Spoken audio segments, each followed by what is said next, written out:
নমস্কার, আমি সুমন। আজকের গল্প থেকে আমাদের নিবেদন কথা সাহিত্যিক শরৎচন্দ্র চট্টোপাধ্যায়ের রামের সুমতি। কাঁচা কৈশোরে প্রথম বাবার মুখেই গল্পটা আমি শুনে রামের মতোই দুষ্টু হতে ইচ্ছা করেছিল, কিন্তু আদর দেওয়ার বৌদিদি ছিল না যে। শুরু করছি রামের সুমতি। রামলালের বয়স কম ছিল, কিন্তু দুষ্ট বুদ্ধি কম ছিল না। গ্রামের লোকে তাহাকে ভয় করিত। অত্যাচার যে তাহার কখন কোন দিক দিয়া কিভাবে দেখা দিবে সে কাহারও অনুমান করিবার জো ছিল না। তাহার বইমাত্রেয় বড় ভাই শ্যামলালকেও ঠিক শান্ত প্রকৃতির লোক বলা চলে না, কিন্তু সে লঘু অপরাধে গুরুদণ্ড করিত না। গ্রামের জমিদারির কাছারিতে সে কাজ করিত এবং নিজের জমিজমা তদারক করিত।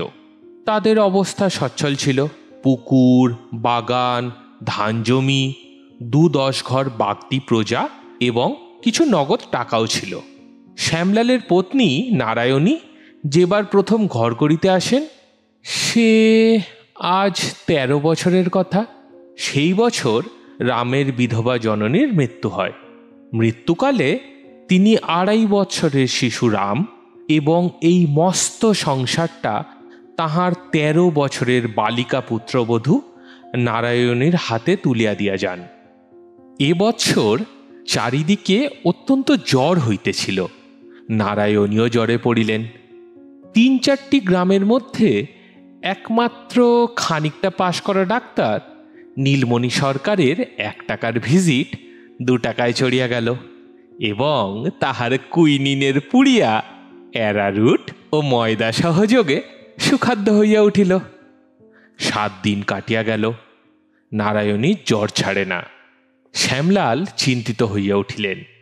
বাড়ির দাসী নৃত্যকালী ডাক্তার ডাকিতে গিয়াছিল। ফিরিয়া আসিয়া বলিল, আজ তাকে ভিনগাঁয়ে যেতে হবে, সেখানে 4 টাকা ভিজিট, আসতে পারবে না। শ্যামলাল ক্রুদ্ধ হইয়া বলিলেন, আমিও না হয় 4 টাকা দেব, টাকা আগে না প্রাণ আগে? যা তুই চামারটাকে ডেকে আনগে। নারায়ণী ঘরের ভিতর হইতে সে কথা শুনিতে পাইয়া ক্ষীণ স্বরে ডাকিয়া বলিলেন, ওগো, কেন তুমি এত ব্যস্ত হচ্ছ? ডাক্তার না হয় কালই আসবে, একদিনে আর কি ক্ষতি হবে? রামলাল উঠানের একধারে পিয়ারা তলায় বসিয়া পাখির খাঁচা তৈরি করিতেছিল। উঠিয়া আসিয়া বলিল, তুই থাক নেত্য, আমি যাচ্ছি। দেবরটি সাড়া পাইয়া উদ্বেগে নারায়ণী উঠিয়া বসিয়া বলিলেন, ওগো, রামকে মানা করো। ও রাম, মাথা খাস আমার, যাস নে, লক্ষ্মী ভাইটি আমার। ছি দাদা, ঝগড়া করতে নেই। রাম কর্ণপাত করিল না, বাহির হইয়া গেল। 5 বছরের ভাতসপুত্র তখনও কাঠিগুলি ধরিয়া বসিয়াছিল। কহিল, খাঁচা বুনবে না কাকা? বুনবক্ষণ বলিয়া রাম চলিয়া গেল। নারায়ণী কপালে করাঘাত করিয়া কাঁদো কাঁদো হইয়া স্বামীকে উদ্দেশ্য করিয়া বলিলেন, কেন তুমি ওকে যেতে দিলে? দেখো দেখি কি কাণ্ড আবার করে আসে। শ্যামলাল ক্রুদ্ধ ও বিরক্ত হইয়াই ছিলেন। রাগিয়া বলিলেন, আমি কি করব? তোমার মানা শুনলে না, আমার মানা শুনবে? হাত ধরলে না কেন? ও হতভাগার জন্যে আমার এক দণ্ডও যদি বাঁচতে ইচ্ছা করে। ওনের তো লক্ষ্মীমা আমার, দাঁড়িয়ে থাকিস নে, ভোলাকে পাঠিয়ে দেগে, বুঝিয়ে সুঝিয়ে ফিরিয়ে আনুক। সে হয়তো এখনো গরু নিয়ে মাঠে যায়নি। নেত্যকালী ভোলার সন্ধানে গেল। রাম নীলমণি ডাক্তারের বাটিতে আসে উপস্থিত হইল। ডাক্তার তখন ডিসপেন্সারিতে, অর্থাৎ একটি ভাঙা আলমারির সামনে একটি ভাঙা টেবিলে বসিয়া নিক্তি হাতে ঔষধ ওজন করিতেছিলেন। 4-5 জন রোগী হাঁ করিয়া তাহাই দেখিতেছিল। ডাক্তার আর চোখে চাহিয়া নিজের কাজে মন দিলেন। রাম মিনিট খানেক চুপ করিয়া থাকিয়া বলিল, বৌদির জ্বর সারে না কেন? ডাক্তার নিক্তিতে চক্ষু নিবদ্ধ রাখিয়াই বলিলেন, আমি কি করব, ঔষধ দিচ্ছি। ছাই দিচ্ছ, পচা ময়দার গুঁড়োতে অসুখ ভালো হয়? কথা শুনিয়া নীলমণি ওজন নিক্তি সব তুলিয়া চক্ষু রাঙা করিয়া বাক্যশূন্য হইয়া চাহিয়া রহিলেন। এত বড় শক্ত কথা মুখে আনিবার স্পর্ধা যে সংসারে কোনো মানুষের থাকিতে পারে তিনি তাহা জানিতেন না। ক্ষণেক পরে গর্জিয়া উঠিলেন, পচা ময়দার গুঁড়ো? তবে নিতে আসিস কেন রে? তোর দাদা পায়ে ধরে ডাকতে পাঠায় কেন রে? রাম বলিল, এদিকে ডাক্তার নেই তাই ডাকতে পাঠায়, থাকলে পাঠাতো না। লোকগুলি স্তম্ভিত হইয়া শুনিতেছিল। তাহাদিগের পানে চাহিয়া দেখিয়া সে পুনর্বার বলিল, তুমি ছোট জাত, বামুনদের মান মর্যাদা জানো না, তাই বলে ফেললে পায়ে ধরে ডাকতে পাঠায়। দাদা কারো পায়ে ধরে না। আসবার সময় বৌদি মাথার দিব্যি দিয়ে ফেলেছে, নইলে দাঁতগুলো তোমার সদ্যই ভেঙে দিয়ে যেতুম। তা শোনো, ভালো ওষুধ নিয়ে এক্ষুনি এসো, দেরি করো না। আজ যদি জ্বর না ছাড়ে, ওই যে সামনে কলমের আমবাগান করেছ, বেশি বড় তো হয়নি, ও কুড়ুলের এক এক ঘাই কাত হবে, ওর একটিও আজ রাত্রে থাকবে না। কাল এসে এই শিশি বোতলগুলো গুঁড়ো করে দিয়ে যাব। বলিয়াই সে বাহির হইয়া চলিয়া গেল। ডাক্তার নিক্তি ধরিয়া আড়ষ্ট হইয়া বসিয়া রহিলেন। একজন বৃদ্ধ তখন সাহস করিয়া বলিল, ডাক্তারবাবু, আর বিলম্ব করো না, ভালো ওষুধ লুকোনো টুকোনো যা আছে তাই নিয়ে যাও। ও রাম ঠাকুর যা বলে গেছে তাই ফলাবে, তবে ছাড়বে। ডাক্তার নিক্তি রাখিয়া বলিলেন, আমি থানায় দারোগার কাছে যাব, তোমরা সবাই সাক্ষী। যে পরামর্শ দিতেছিল সে বলিল, সাক্ষী? সাক্ষী কে দেবে বাবু? আমার তো কুইনিন খেয়ে কান ভোঁ করতেছে। রাম ঠাকুর কি যে বলে গেল তা শুনতেও পেলুম না। আর দারোগা কি করবে বাবু? ও দেবতাটি দেখতে ছোট, কিন্তু ওনার বাগদি ছোকরার দলটি ছোট নয়। ঘরে আগুন দিয়ে পুড়িয়ে মারলে থানার লোক দেখতে আসবে? দারোগা বাবু একাটি খড় দিয়ে উপকার করবে? ওসব আমরা পারবো না, ওনাকে সবাই ডরায়। তার চেয়ে যা বলে গেছে তাই করোগে। একবার হাতটা একটু দেখো দেখি, আজ দুখানা রুটি টুটি খাবো নাকি। ডাক্তার অন্তরে পুড়িতেছিলেন। বুড়োর হাত দেখিবার প্রস্তাবে দাউ দাউ করিয়া জ্বলিয়া উঠিলেন। সাক্ষী দিবি না তোরা? তবে দূর হ এখান থেকে। আমি কারো হাত দেখব না, মরে গেলেও কাউকে ওষুধ দেব না। দেখি তোদের কি গতি হয়। বৃদ্ধ লাঠিটি হাতে লইয়া উঠিয়া পড়িল। দোষ কারো নয় ডাক্তারবাবু, উনি বড় শয়তান। ঠাকুরকে খবরখানা একবার দিয়েও যেতে হবে, না হলে হয়তোবা মনে করবে থানায় যাওয়ার মতলব আমরাই দিয়েছি। বিঘেটাক বেগুন চারা লাগিয়েছি, বেশ ডাগর ডাগর হয়ে উঠেছে। হয়তোবা আজ রাত্রেই সমস্ত উপড়ে রেখে যাবে। বাগদি ছোকরাগুলো তো রাত্রে ঘুমোয় না। বাবু, থানায় না হয় আরেক দিন যেও, আজ এক শিশি ওষুধ নিয়ে গিয়ে ওনাকে ঠান্ডা করে এসো। বৃদ্ধ চলিয়া গেল, আর যাহারা ছিল তাহারাও সরিয়া পড়িতে লাগিল। নীলমণি দীর্ঘ নিঃশ্বাস ফেলিয়া মানব জীবনের শেষ অভিজ্ঞতা, সংসারের সর্বোত্তম জ্ঞানের বাক্যটি আবৃত্তি করিয়া উঠিয়া ভিতরে গেলেন। দুনিয়ায় কোনো শালার ভালো করতে নেই। নারায়ণী বাহিরের দিকের জানালায় চোখ রাখিয়া ছটফট করিতেছিলেন। রাম বাড়ি ফিরিয়া আসিয়া ডাকিল, গোবিন্দ, খাঁচা ধরবি আয়। নারায়ণী ডাকিলেন, ও রাম, একবার এদিকে আয়। রাম কঞ্চির মধ্যে সাবধানে কাঠি পড়াইতে পড়াইতে বলিল, এখন না, কাজ করছি। নারায়ণী ধমক দিয়া বলিলেন, আয় বলছি শিগগির। রাম কাঠিগুলো নামাইয়া রাখিয়া বৌদির ঘরে গিয়া তক্তপোষের একধারে পায়ের কাছে গিয়া বসিল।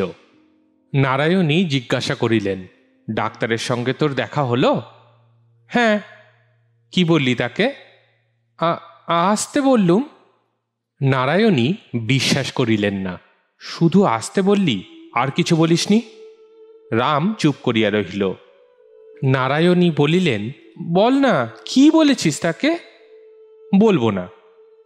নৃত্যকালী ঘরে ঢুকিয়া সংবাদ দিল, ডাক্তারবাবু আসছেন।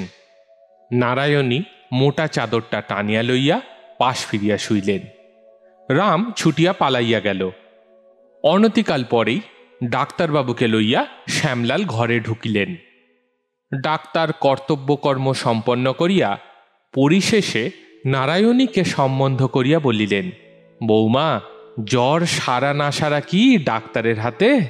তোমার দেবরটি তো আমাকে দুদিনের সময় দিয়েছে, এর মধ্যে সারে ভালো, না সারে তো আমার ঘরে ধরে আগুন ধরিয়ে দেবে। নারায়ণী লজ্জায় মরিয়া গিয়া বলিলেন, ওর ওসব কথা ডাক্তারবাবু, আপনি কোনো ভয় করবেন না।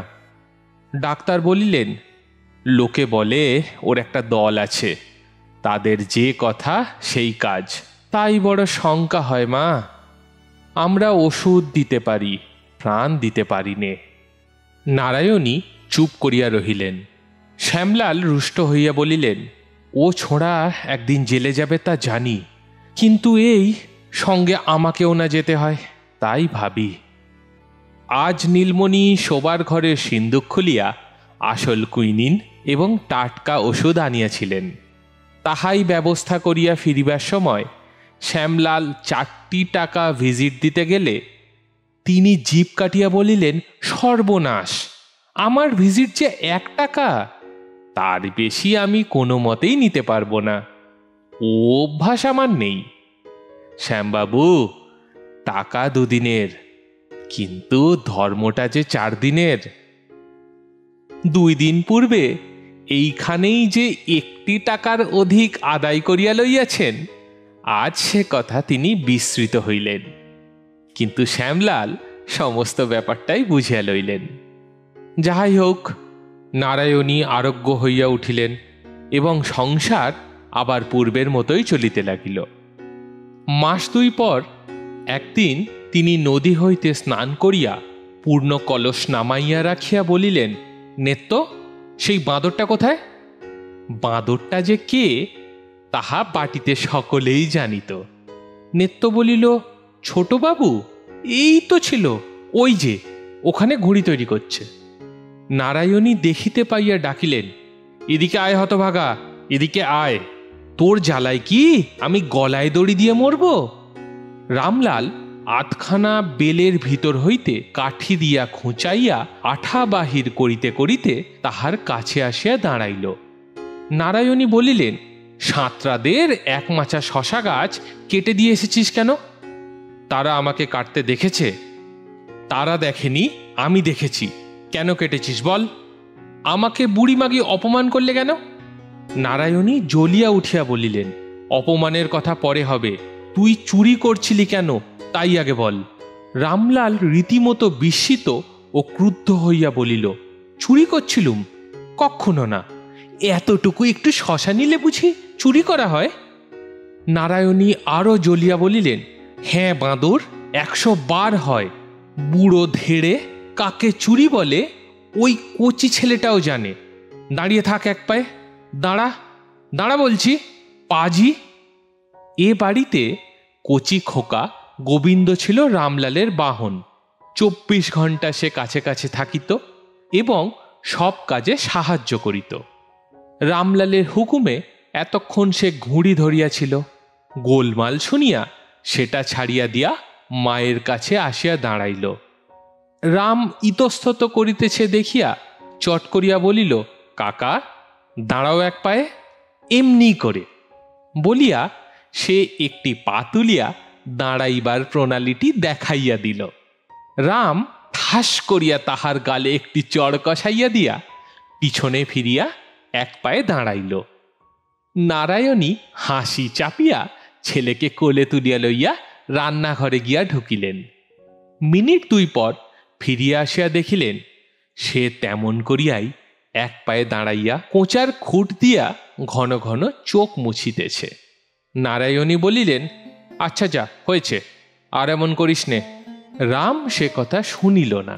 রাগ করিয়া তেমনভাবেই এক পায়ে দাঁড়াইয়া চোখ মুছিতে লাগিল। নারায়ণী কাছে আসিয়া তাহার বাহু ধরিয়া টানিতে গেলেন। সে শক্ত হইয়া দাঁড়াইয়া প্রবল বেগে ঝাড়া দিয়া তাহার হাত সরাইয়া দিল। তিনি হাসিয়া আবার একবার টান দেওয়ার চেষ্টা করিতেই সে পূর্বের মতন সবেগে ঝাড়া দিয়া নিজেকে মুক্ত করিয়া লইয়া এক দৌড়ে বাহিরে পালাইয়া গেল। ঘণ্টাখানেক পর নৃত্যকালী ডাকিতে আসিয়া দেখিল চণ্ডীমণ্ডপের ওধারের বারান্দায় পা ঝুলাইয়া খুঁটি ঠেস দিয়া রাম চুপ করিয়া বসিয়া আছে। নৃত্যকালী বলিল, স্কুলের সময় হয়নি ছোটবাবু, মা ডাকছেন। রাম জবাব দিল না, যেন শুনিতেই পায় নাই, এইভাবে বসিয়া রহিল। নৃত্য সামনে আসিয়া বলিল, মা চান করে খেয়ে নিতে বলছেন। রাম চোখ রাঙাইয়া গর্জিয়া উঠিল, তুই দূর হ। কিন্তু মা কি বলেছেন শুনতে পেয়েছ? না, পাইনি। আমি নাবো না, খাবো না, কিচ্ছু করব না, তুই যা। আমি গিয়ে বলছি তাকে, বলিয়া নৃত্যকালী ফিরিতে উদ্যত হইল।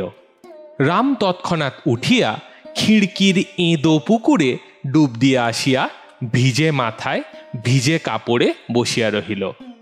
নারায়ণী খবর পাইয়া ব্যাকুল হইয়া ছুটিয়া আসিলেন। ওরে ও ভূত, ও কি করলি? ওই ডোবাটায় ভয়ে লোকে পা ধোয় না, তুই স্বচ্ছন্দে ডুব দিয়ে এলি।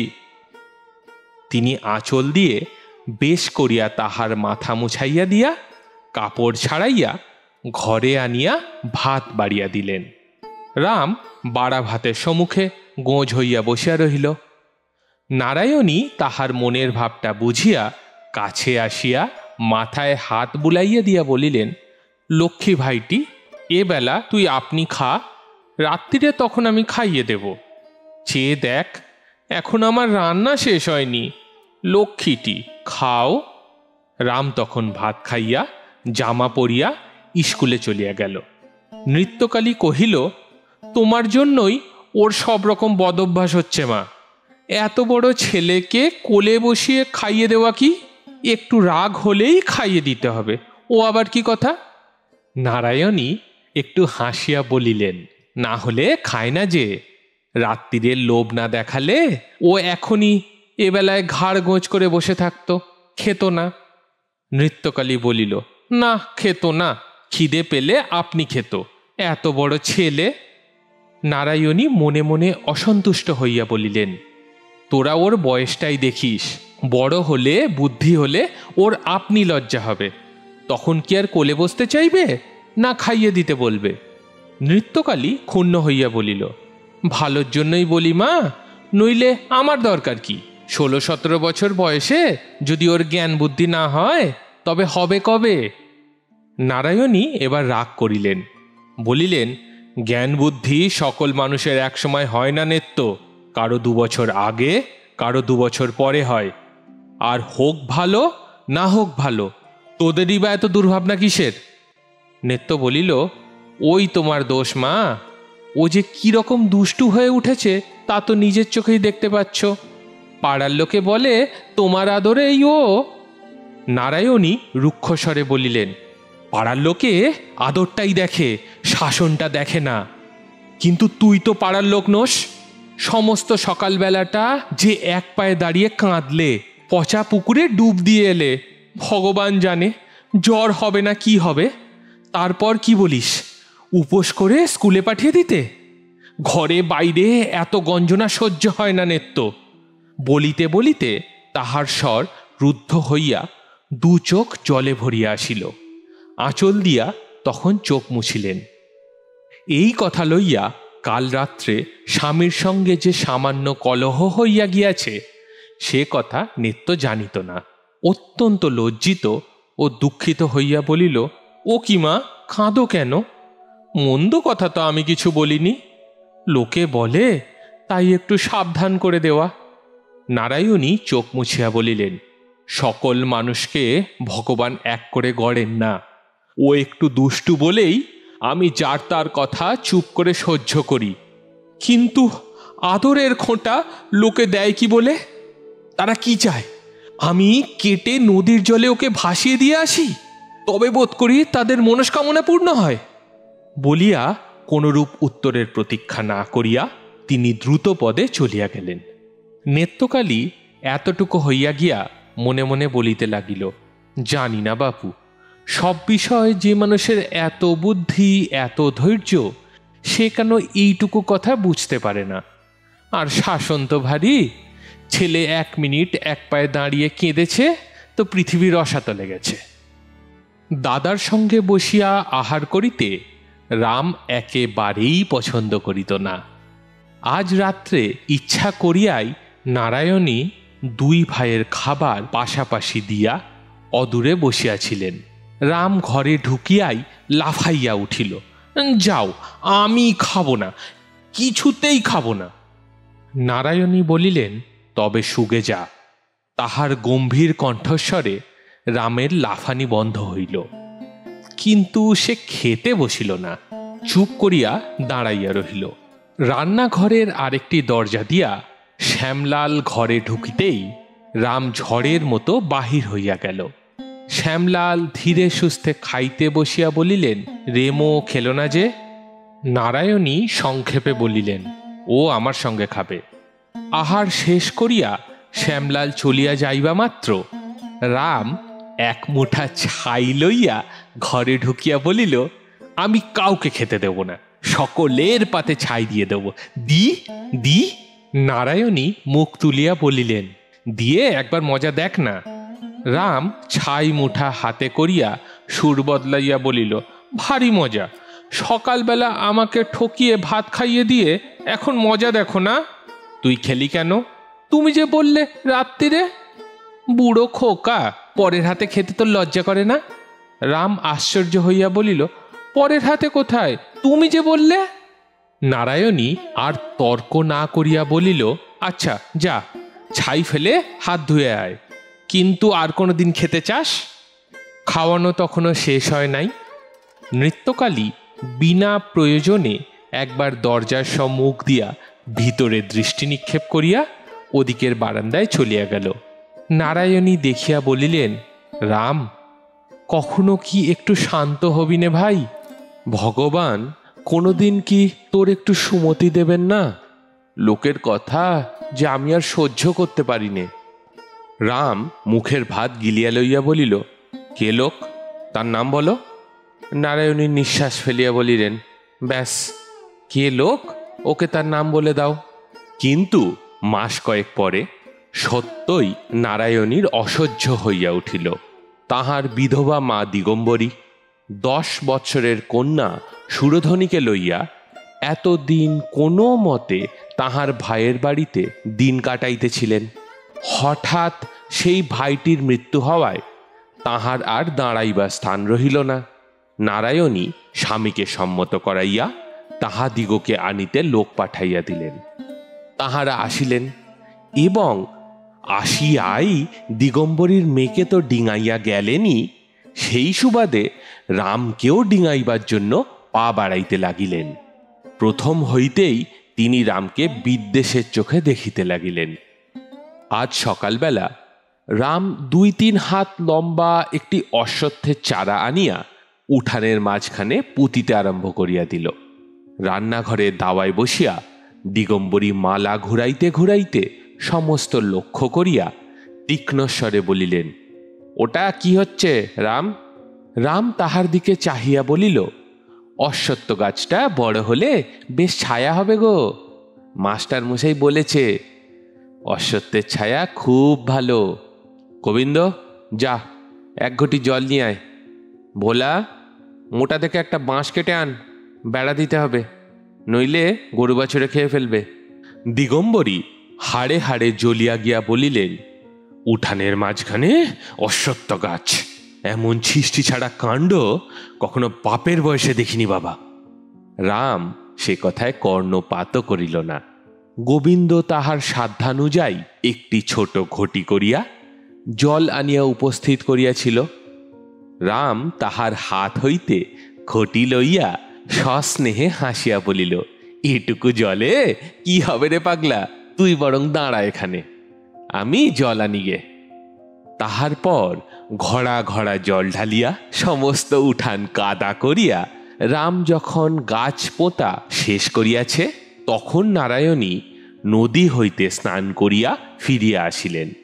দিগম্বরী এতক্ষণ তুষের আগুনে দগ্ধ হইতেছিলেন, কারণ তাহার চোখের সম্মুখেই এই হিতকর বিরাট অনুষ্ঠানটি আরম্ভ হইয়া প্রায় সমাধা হইয়া উঠিয়াছিল।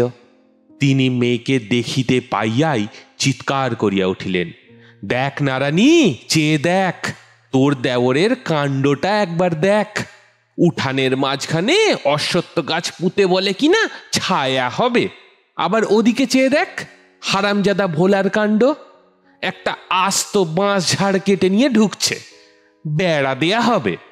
নারায়ণী চাহিয়া দেখিলেন, সত্যই একরাশ মাস ও কঞ্চি টানিয়া লইয়া ভোলা উঠানে ঢুকিতেছিল। ভোলা রামের প্রায় সমবয়সী। নারায়ণী হাসিতে লাগিলেন। ওদিকে মায়ের ক্রুদ্ধ ব্যস্ত ভাব, এদিকে রামের এই পাগলামি, সমস্ত জিনিসটা তাহার কাছে পরম হাস্যকর ব্যাপার বলিয়া ঠেকিল। হাসিয়া বলিলেন, উঠানের মাঝখানে অশ্বত্থ গাছ কি হবে রে? রাম আশ্চর্য হইয়া বলিল, কি হবে কি বৌদি? কেমন চমৎকার ঠান্ডা ছায়া হবে বলতো। আর এই যে ছোট ডালটা দেখছ, ওটি বড় হলে, এই গোবিন্দ আঙুল দেখাস নে, বড় হলে গোবিন্দর জন্য একটা দোলনা টাঙিয়ে দেব। ভোলা, একটু উঁচু করে বেড়া দিতে হবে, নইলে কালি গলা বাড়িয়ে খেয়ে নেবে। দে কাটারিখানা আমার হাতে দে, তুই পারবি নে। খটখট ঠক ঠক করিয়া বাঁশ কাটা শুরু হইয়া গেল। নারায়ণী হাসিতে হাসিতে কক্ষস্থিত পূর্ণ কলস রান্নাঘরে রাখিয়া দিয়া চলিয়া গেলেন। রাগে দিগম্বরী চক্ষু জ্বলিতে লাগিল। মেয়ের দিকে ক্রুদ্ধ দৃষ্টি নিক্ষেপ করিয়া বলিলেন, তুই যে কিছু বললি নে, ওইখানে তবে অশ্বত্থ গাছ হোক। নারায়ণী হাসিয়া বলিলেন, মা ব্যস্ত হচ্ছ কেন? অত বড় গাছ কখনো হয়? ওর কি শিকড় বাকড় আছে যে ঘড়া ঘড়া জল ঢাললেই বাঁচবে? ও তো কালকেই শুকিয়ে যাবে। দিগম্বরী কিছু মাত্র শান্ত না হইয়া বলিলেন, শুকোবে না ছাই হবে? ভালো চাষ তো উপড়ে ফেলে দেগে। নারায়ণী শঙ্কিত হইয়া বলিলেন, বাপরে, তাহলে আর কারোর রক্ষা থাকবে না। দিগম্বরী বলিলেন, কেন, বাড়ি কি ওর একলার যে মনে করলেই উঠোনের মাঝখানে এক অশ্বত্থ গাছ পুঁতে দেবে? তোরা কি কেউ নোস? আমার গোবিন্দ কি কেউ নয়? মা গো, অশ্বত্থ গাছের উপরে এসে রাজ্যের কাক, চিল, শকুনি বাসা করবে, হাড়গোড় ফেলে নোংরা করবে। আমি তো নারানী তাহলে থাকতে পারবো না। ওকে তোদের এত ভয়টা কিসের শুনি? আমার যদি বাড়ি হতো নারানী, তাহলে দেখতুম কত বড় বজ্জাত, একদিনে সোজা করে দিতুম। নারায়ণী মায়ের বুকের ভিতরটা যেন দর্পণের মতো স্পষ্ট দেখিতে পাইলেন। কিছুক্ষণ চুপ করিয়া থাকিয়া জোর করিয়া হাসিয়া বলিলেন, ছেলে মানুষ, ওর এখন বুদ্ধি কি মা? বুদ্ধি থাকলে কি কেউ নিজের বাড়ির উঠোনে অশ্বত্থ গাছ পোঁতে? দুদিন থাক, তারপর ও আপনিই ফেলে দেবে। দিগম্বরী বলিলেন, ফেলে দেবে? ও কেন দেবে, আমি নিজেই দেব। নারায়ণী কহিলেন, না মা, ও কাজ করো না, তোমাকে বলছি, ওকে তুমি চেনো না। আমি ছাড়া ওর বড় ভাইও ও ছুঁতে সাহস করবে না। আজকার দিনটা যাক। দিগম্বরী বিরক্ত হইয়া বলিলেন, আচ্ছা আচ্ছা, তুই কাপড় ছাড়গে যা। দুপুরবেলা নারায়ণী নিজের ঘরে বসিয়া বালিশের অর সেলাই করিতেছিলেন। নেত্য ছুটিয়া আসিয়া খবর দিল, মা, সর্বনাশ হয়েছে, দিদিমা ছোটবাবুর গাছ ফেলে দিয়েছে। সে স্কুল থেকে এসে কাউকে বাঁচতে দেবে না। নারায়ণী সেলাই ফেলিয়া ছুটিয়া আসিয়া দেখিলেন সত্যই গাছটি নাই। বললেন, মা, রামের গাছ কি হলো? দিগম্বরী মুখ হাঁড়িপানা করিয়া আঙুল দিয়া দেখাইয়া বলিলেন, ওই। নারায়ণী কাছে আসিয়া দেখিলেন সেটি শুধু তুলিয়া ফেলা হয় নাই, মুচড়াইয়া ভাঙিয়া রাখা হইয়াছে। তখন নিঃশব্দে তুলিয়া বাহিরে ফেলিয়া দিয়া নারায়ণী ঘরে চলিয়া গেলেন। স্কুল হইতে ফিরিয়া আসিয়া রাম সর্বাগ্রে তাহার গাছটি দেখিতে গিয়া একেবারে লাফাইয়া উঠিল, বই খাতা ছুঁড়িয়া ফেলিয়া দিয়া চিৎকার করিয়া উঠিল, বৌদি, আমার গাছ! নারায়ণী রান্নাঘর হইতে বাহিরে আসিয়া বলিলেন, বলছি এদিকে আয়। না, যাব না। কই আমার গাছ? এদিকে আয় না বলছি। রাম কাছে আসিতেই তিনি হাত ধরিয়া ঘরে লইয়া গিয়া কোলের উপর বসাইয়া মাথায় মুখে হাত বুলাইয়া বলিলেন, মঙ্গলবারে কি অশ্বত্থ গাছ পুঁততে আছে রে? রাম শান্ত হইয়া জিজ্ঞাসা করিল, কেন, কি হয়? নারায়ণী হাসিয়া বলিলেন, তাহলে বাড়ির বড় বউ মরে যায় যে। রাম এক মুহূর্তে ম্লান হইয়া গিয়া বলিল, যা, মিছে কথা। নারায়ণী হাসি মুখে বলিলেন, না রে, মিছে কথা নয়, পাঁজিতে লেখা আছে। কই দেখি পাঁজি। নারায়ণী মনে মনে বিপদগ্রস্ত হইয়া অকস্মাৎ গভীর বিস্ময় প্রকাশ করিয়া বলিলেন, তুই কি ছেলে রে? মঙ্গলবারে পাঁজির নামও করতে নেই, তুই দেখবি কি রে? এ কথা যে ভোলাও জানে। আচ্ছা, ডাক তাকে। এত বড় অজ্ঞতা পাছে ভোলার কাছে প্রকাশ হইয়া পড়ে, এই ভয়ে সে তৎক্ষণাৎ অপ্রতিভ হইয়া তাহার দুই বাহু দিয়া মাতৃসমা বড়বধূর গলা জড়াইয়া ধরিয়া বুকের মধ্যে মুখ লুকাইয়া বলিল, এ আমিও জানি, কিন্তু ফেলে দিলে আর দোষ নেই না বৌদি? নারায়ণী তাহার মাথাটা বুকের মধ্যে চাপিয়া ধরিয়া বলিলেন, না, আর দোষ নেই। তাহার চোখ দুটি জলে ভিজিয়া উঠিল। মৃদুকণ্ঠে বলিলেন, হ্যাঁ রে রাম, আমি মরে গেলে তুই কি করিস? রাম সবেগে মাথা নাড়িয়া বলিল, যা, বলতে নেই। নারায়ণী অলক্ষ্যে চোখের জল মুছিয়া ফেলিয়া বলিলেন, বুড়ো হলুম, মরব না রে। এবার রাম পরিহাস বুঝিতে পারিয়া মুখ তুলিয়া সহাস্যে বলিল, তুমি বুঝি বুড়ো? একটিও দাঁত পড়েনি, একটিও চুল পাকেনি। নারায়ণী বলিলেন, চুল না পাকতেই আমি একদিন নদীর জলে ডুবে মরব, নাইতে যাব, আর ফিরে আসব না। কেন বৌদি? তোর জ্বালায় আমার মাকে তুই দেখতে পারিস নে, রাত দিন ঝগড়া করিস। সেই দিন তোরা টের পাবি, যেদিন আমি আর ফিরব না। কথাটা রাম বিশ্বাস করিল না বটে, তথাপি মনে মনে শঙ্কিত হইয়া বলিল, আচ্ছা, আমি আর কিছু বলবো না। কিন্তু ও কেন আমাকে অমন করে বলে? বললেই বা, উনি আমার মা, তোরও গুরুজন। আমাকে যেমন তুই ভালোবাসিস, ওকেও তেমনি ভালোবাসবি। বল, বাসবি? রাম আবার বৌদিদির বুকের মধ্যে মুখ লুকাইল। এইখানে মুখ রাখিয়া সে এই দীর্ঘ 13 বৎসর বাড়িয়া উঠিয়াছে। কেমন করিয়া সে এত বড় মিথ্যা কথা মুখে আনিবে? এ যে তাহার পক্ষে একেবারেই অসাধ্য। নারায়ণী আর্দ্রকণ্ঠে বলিলেন, মুখ লোকালে কি হবে, বল। ঠিক এই সময় দিগম্বরী দেখা দিলেন। কণ্ঠস্বরে সুধা ঢালিয়া দিয়া বলিলেন, কাজকর্ম নেই নারানী, দেওরকে নিয়ে সোহাগ হচ্ছে। নিজের ছেলেটা যে ওদিকে সারা হয়ে গেল। রাম তৎক্ষণাৎ মুখ তুলিয়া চাহিল, তাহার চোখ দুটি হিংস্র সাপদের ন্যায় জ্বলিয়া উঠিল। নারায়ণী জোর করিয়া তাহার মুখ বুকের উপর টানিয়া লইয়া মাকে বলিলেন, ছেলেটা সারা হয়ে গেল কিসে? কিসে? বেশ, বলিয়া দিগম্বরী প্রস্থান করিলেন। বানাইয়া বলিবার মতো একটি মিথ্যা কথাও তিনি খুঁজিয়া পাইলেন না। রাম জোর করিয়া মুখ তুলিয়া বলিল, ও ডাইনির আমি গলা টিপে দেব। নারায়ণী তাহার মুখে হাত চাপা দিয়া বলিলেন, চুপ কর পাজি, মা হয় যে। দিন চারেক পরে একদিন ভাত খাইতে বসিয়া উহ আহ করিয়া 2 বার জল খাইয়া রাম ভাতের থালাটি টান মারিয়া ফেলিয়া দিয়া দাঁড়াইয়া উঠিয়া নাচিতে লাগিল। এই ডাইনি বুড়ির রান্না আমি খাবো না, কখনো খাবো না। ঝালে মুখ জ্বলে গেল। বৌদি, ও বৌদি! চিৎকারের শব্দে নারায়ণী আহ্নিক ফেলিয়া ছুটিয়া আসিয়া পড়িলেন। কি হলো রে? রাম রাগে কাঁদিয়া ফেলিল। আমি কখনো খাবো না, কখনো খাবো না, ওকে দূর করে দাও। বলিতে বলিতে ঝড়ের বেগে সে বাহির হইয়া গেল। নারায়ণী স্তম্ভিত হইয়া কিছুক্ষণ দাঁড়াইয়া থাকিয়া কহিলেন, মা, বারবার বলি তরকারিতে এত ঝাল দিও না, এত ঝাল খাওয়া এ বাড়িতে কারো অভ্যাস নেই। দিগম্বরী অগ্নিমূর্তি হইয়া বলিলেন, ঝাল? ঝাল আবার কোথায়? 2টো লঙ্কা শুধু গুলে দিয়েছি, এতেই এত কাণ্ড? নারায়ণী বিরক্ত হইয়া বলিলেন, নাই দিলে মা 2টো লঙ্কা, কেউ যখন খায় না তখন। চুপ কর নারায়ণী, চুপ কর, রান্না শিখতে আসিস নে আমাকে। চুল পাকালুম এই করে, এখন পেটের মেয়ের কাছে রান্না শিখতে হবে? ধিক আমাকে।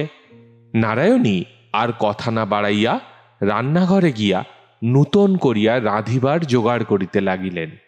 দিগম্বরী দুয়ারে পা ছড়াইয়া বসিয়া কপালে করাঘাত করিয়া উচ্চস্বরে কাঁদিয়া উঠিলেন, ভাই রে, কোথায় আছিস? একবার ডেকে নে, আর সহ্য হয় না। যা মুখে আসে আমাকে তাই বলে গাল দেয় রে। আমি বুড়ি, আমি ডাইনি, আমাকে দূর করে দিতে বলে। আমি এমন মেয়ে জামাইয়ের ভাত খেতে এসেছি, আমার গলায় দেওয়ার দড়ি জোটে না। এর চেয়ে পথে পথে ভিক্ষা করা শতগুণ ভালো। সুরো, আয় মা, আমরা যাই, এ বাড়িতে আর জলস্পর্শ করব না। সুরধ্বনি কাঁদো কাঁদো হইয়া মায়ের কাছে আসিয়া দাঁড়াইয়াছিল। দিগম্বরী তাহার হাত ধরিয়া চলিয়া যাইতে উদ্যত হইলেন। নারায়ণী বঁটি কাত করিয়া রাখিয়া উঠিয়া আসিয়া পথ রোধ করিয়া দাঁড়াইলেন। দিগম্বরী কাঁদিতে কাঁদিতে বলিলেন, না, আটকাস নে নারায়ণী, যেতে দে। আমরা অনাহারে গাছতলায় মরব সেও ভালো, কিন্তু তোদের ভাত খাবো না, তোদের ঘরে শোবো না। নারায়ণী হাত জড়ো করিয়া কহিলেন, কার উপর রাগ করে যাচ্ছ মা? আমরা কি কোনো অপরাধ করেছি? দিগম্বরীর ক্রন্দন অধিকতর উচ্ছ্বসিত হইয়া উঠিল। নাকি সুরে বলিলেন, আমি কচি খুকি নই নারায়ণী, সব বুঝি। তোর ইশারা না থাকলে কি ওর এত সাহস হয়? আমি ডাইনি, আমাকে দূর করে দাও। আচ্ছা, তাই যাচ্ছি।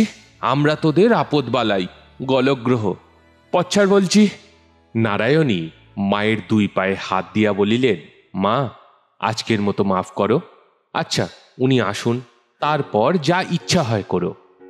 তারপর হাত ধরিয়া টানিয়া লইয়া গিয়া 2 পায়ে জল ঢালিয়া আঁচল দিয়া মুছাইয়া লইয়া একটি পিঁড়ির উপর বসাইয়া পাখা লইয়া বাতাস করিতে লাগিলেন।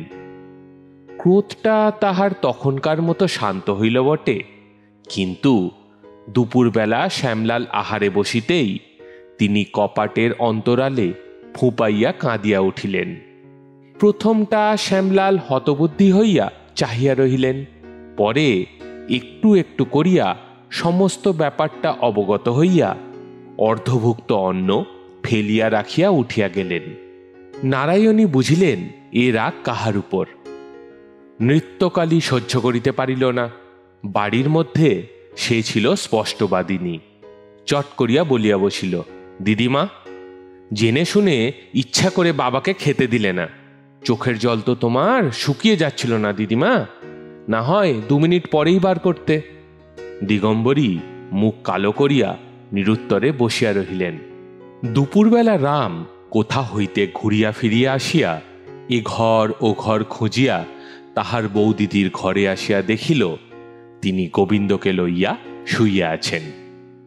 ব্যাপারটা তাহার বড় ভালো বোধ হইল না। তথাপি আস্তে আস্তে বলিল, খিদে পায় যে। বৌদিদি কথা কহিলেন না। সে আর একটু জোর করিয়া বলিল, কি খাবো? নারায়ণী শুইয়া থাকিয়াই বলিলেন, আমি জানি নে, যা এখান থেকে। না, যাব না, আমার খিদে পায় না বুঝি। নারায়ণী মুখ ফিরাইয়া রুষ্টভাবে বলিলেন, আমাকে জ্বালাতন করিস নে রাম, নেত্য আছে, তাকে বলগে। রাম আর কিছু না বলিয়া বাহির হইয়া নেত্যকে খুঁজিয়া বাহির করিয়া বলিল, খেতে দে নেত্য। নেত্য বোধ করি প্রস্তুত হইয়াই ছিল। 1 বাটি দুধ, কিছু মুড়ি ও 4-5টি নারিকেল নাড়ু আনিয়া দিল। রাম রাগিয়া উঠিয়া বলিল, এই বুঝি? নেত্য বলিল, ছোটবাবু, ভালো চাও তো আজ আর হাঙ্গামা করো না। বাবু না খেয়ে কাছারি চলে গেছে। মা উপোস করে গোবিন্দকে নিয়ে শুয়ে আছে। গোলমাল শুনে যদি উঠে আসে, তোমার অদিষ্টে দুঃখ আছে তা বলে দিচ্ছি। রাম তাহা দেখিয়াই আসিয়াছিল, আর দ্বিরুক্তি না করিয়া খানিকটা দুধ খাইয়া মুড়ি ও নাড়ু কোঁচড়ে ঢালিয়া লইয়া পুকুর ধারে গাছতলায় গিয়া বসিল। তাহার আহারে প্রবৃত্তি চলিয়া গিয়াছে, বৌদি উপোস করিয়া আছে। সে অন্যমনস্ক হইয়া মুড়ি চিবাইতে চিবাইতে ভাবিতে লাগিল, তাহার মুনি ঋষিদের মতো কোনো একটা মন্ত্র জানা থাকলে এইখানে বসিয়াই সে বৌদির পেট ভরাইয়া দিত। কিন্তু মন্ত্র না জানায় কি উপায় কি করা যায়, ইহা সে কোনো মতেই স্থির করিতে পারিল না। তাছাড়া দাদা যে খায়নি, অনুরোধ করিলেই বা কি হইবে। সে কোঁচড় হইতে মুড়ি প্রভৃতি জলের উপর ছড়াইয়া ফেলিয়া দিয়া ঘুরিয়া বেড়াইতে লাগিল। কেবলই মনে হইতে লাগিল বৌদি উপোস করিয়া আছে। কথাটা সে মনে মনে যত রকম করিয়া আবৃত্তি করিল, ততবারই তাহার মনের মধ্যে সূঁচ ফুটিল। রাত্রে শ্যামলাল ভার্যাকে বলিলেন, আমার আর সহ্য হয় না, ওকে নিয়ে আর বাস করা চলে না। নারায়ণী অবাক হইয়া জিজ্ঞাসা করিলেন, কার কথা বলছ? রামের কথা। তোমার মা আমাকে 4-5 দিন ধরে ক্রমাগত বলছেন রাম ওকে অপমান করছে। আমি 5 জন ভদ্রলোক ডেকে বিষয় আশয় সমস্ত ভাগ করে ওকে আলাদা করে দেব। আমি আর পারিনি। নারায়ণী স্তম্ভিত হইয়া ক্ষণকাল বসিয়া থাকিয়া বলিলেন, রামকে আলাদা করে দেবে? ও কথা মুখেও এনো না। ও দুধের ছেলে, বিষয় আশয় নিয়ে কি করবে শুনি? শ্যামলাল বিদ্রুপ করিয়া বলিলেন, দুধের ছেলেই বটে, আর বিষয় আশয় নিয়ে ও কি করবে সে ও জানে। নারায়ণী বলিলেন, ও জানে না, আমি জানি। কিন্তু মা বুঝি তোমাকে 4-5 দিন ধরে ক্রমাগত ওই কথা বলে বেড়াচ্ছেন? শ্যামলাল একটু অপ্রতিভ হইয়া ইতস্তত করিয়া বলিলেন, না, উনি কিছুই বলেন না। লোকেরও তো চোখ আছে গো, আর আমি নিজে কি কিছুই দেখতে পাইনে, তাই তুমি মনে করো? নারায়ণী বলিলেন, না, আমি তা মনে করিনে। কিন্তু ওর কে আছে? কাকে নিয়ে ও পৃথক হবে? না মা আছে, না বোন আছে, না একটা মাসি পিসি আছে। ওকে রেঁধে খাওয়াবে কে? শ্যামলাল বিরক্ত হইয়া বলিলেন, আমি ওসব জানি নে। মুখে বলিলেন বটে জানি না, কিন্তু অন্তরে জানিতেছিলেন। এত বড় সত্যটা না জানিয়া পথ কোথায়? নারায়ণী কি কথা বলিতে গেলেন, কিন্তু তাহার ওষ্ঠাধার কাঁপিয়া উঠিল। তাই কিছুক্ষণ চুপ করিয়া সে নিজেকে সামলাইয়া লইয়া ভারী গলায় বলিলেন, দেখো, 13 বছর বয়সে মেয়েরা যখন পুতুল খেলে বেড়ায়, তখন মা আমার মাথায় এই মস্ত সংসারটা ফেলে রেখে স্বচ্ছন্দে স্বর্গে চলে গেলেন। তিনি দেখছেন এ ভার আমি বইতে পেরেছি কিনা। রেঁধেছি, বেড়েছি, ছেলে মানুষ করেছি, লোক লৌকিকতা, কুটুম্ব, সংসারের সমস্ত এই একটা মাথায় বয়ে বয়ে আজ 26 বছরের আধবুড়ো মাগি হয়েছি। এখন আমার ঘরকন্যার মধ্যে যদি হাত দিতে এসো, সত্যি বলছি তোমাকে, আমি নদীতে ডুবে মরব। তখন আরেকটা বিয়ে করে রামকে আলাদা করে দিয়ে যেমন ইচ্ছা তেমন সংসার করো। আমি দেখতেও যাব না, বলতেও যাব না, কিন্তু এখন না। শ্যামলাল মনে মনে স্ত্রীকে ভয় করিতেন, আর কথা কহিলেন না। কথাটা এইখানেই সেই রাত্রের মতো বন্ধ হইয়া রহিল। পরদিন নারায়ণী রামকে কাছে বসাইয়া গভীর স্নেহে গায়ে হাত বুলাইয়া বলিলেন, রাম, তোর আর এখানে থেকে কাজ নেই ভাই, তুই আলাদা কোথাও থাকতে যা। পারবি না থাকতে? রাম তৎক্ষণাৎ সম্মত হইয়া একগাল হাসিয়া বলিল, পারব বৌদি। তুমি, আমি, গোবিন্দ আর ভোলা। কবে যাওয়া হবে বৌদি? নারায়ণী নিরুত্তর হইয়া রহিলেন। ইহার পর কি বলিবেন তিনি?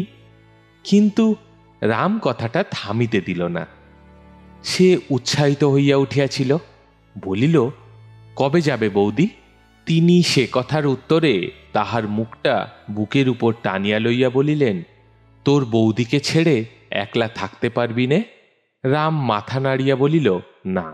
আর বৌদি যদি মরে যায়? যা। যা নয়, এখন বৌদির কথা শুনিস নে, তখন দেখতে পাবি। রাম প্রতিবাদ করিয়া বলিল, কখন তোমার কথা শুনিনে? নারায়ণী বলিলেন, কখন শুনিস তাই বল। কতদিন বলেছি আমার মাকে তুই অপমান করিস নে, তবু তুই তাকে অপমান করতে ছাড়বি নে। কালো করেছিস। এইবার আমি যেখানে দু চোখ যায় চলে যাব। আমিও সঙ্গে যাব। তুই কি টের পাবি আমি কখন যাব? আমি লুকিয়ে চলে যাব। আর গোবিন্দ, সে তোর কাছে থাকবে, তুই মানুষ করবি। না, আমি পারবো না বৌদি। নারায়ণী হাসিয়া বলিলেন, তোকে পারতেই হবে। তখন রাম সমস্ত কথাটা অবিশ্বাস করিয়া হো হো করিয়া হাসিয়া বলিল, সব মিছে কথা, তুমি কোথাও যাবে না। মিছে নয়, সত্যি। দেখিস আমি চলে যাব। রাম অনুতপ্ত হইয়া বলিল, আর যদি তোমার সব কথা শুনি তাহলে? নারায়ণী হাসি মুখে বলিলেন, তাহলে যাব না, তোকেও আর গোবিন্দকে মানুষ করতে হবে না। রাম খুশি হইয়া বলিল, আচ্ছা, আজ থেকে তুমি দেখো। 8-10 দিন বেশ নিরুপদ্রবে কাটিল। দিগম্বরী যে কটাক্ষ করিতেন না তাহা নহে, কিন্তু রাম রাগ করিত না।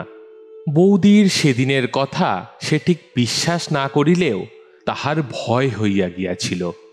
কিন্তু ভগবান বিরূপ, আবার দুর্ঘটনা ঘটিল। আজ দিগম্বরী তাহার পিতৃদেবের উদ্দেশ্যে 12টি ব্রাহ্মণ ভোজনের সংকল্প করিয়াছিলেন। পিতার প্রেতাত্মা এতদিন ছেলের বাড়িতে চুপ করিয়াই ছিল, এখন নাচ জামাইয়ের বাড়িতে যাতায়াত করিতে লাগিলেন। অবশ্য স্বপ্নে, তবু তাহাকে সন্তুষ্ট তো করা চাই। সকালবেলা রাম আঁক কষিতেছিল। ভোলা আসিয়া চুপি চুপি খবর দিল, দা ঠাকুর, ভগাবাগদি তোমার কার্তিক গণেশকে চাপার জন্য জাল এনেছে, দেখবে এসো। একটু বুঝাইয়া বলি। বহুদিনের পুরাতন গোটা 2 খুব বড় গোছের রুই মাছ ঘাটের কাছে সর্বদাই ঘুরিয়া বেড়াইত। মানুষজনকে সে দুটো আদৌ ভয় করিত না। রাম বলিত এরা তার পোষা মাছ, এবং নাম দিয়াছিল কার্তিক গণেশ। এ পাড়ায় এমন কেহ ছিল না যে ব্যক্তি কার্তিক গণেশের অসাধারণ রূপগুণের বিবরণ রামের কাছে শোনে নাই এবং তাহার অনুরোধে একবার দেখিতে আসে নাই। কি যে তাহাদের বিশেষত্ব তা কেবল সেই জানিত, এবং কে কার্তিক কে গণেশ শুধু সেই চিনিত। ভোলাও সবসময় ঠাহর করিতে পারিত না বলিয়া রামের কাছে কানমোলা খাইত। নারায়ণী হাসিয়া বলিতেন, রামের কার্তিক গণেশ কাজে লাগবে আমার শ্রাদ্ধের সময়। ভোলার খবরটা রামকে কিছুমাত্র বিচলিত করিল না। সে স্লেটের উপর ঝুঁকিয়া পড়িয়া বলিল, একবার চেপে মজা দেখুক না, জাল ছিঁড়ে তারা বেরিয়ে যাবে। ভোলা কহিল, না দা ঠাকুর, আমাদের জাল নয়, ভগা জেলেদের মোটা জাল চেয়ে এনেছে, সে ছিঁড়বে না। রাম স্লেট রাখিয়া বলিল, চল তো দেখি। পুকুর ধারে আসিয়া দেখিল তাহার কার্তিক গণেশের বিরুদ্ধে সত্যই ষড়যন্ত্র চলিতেছে।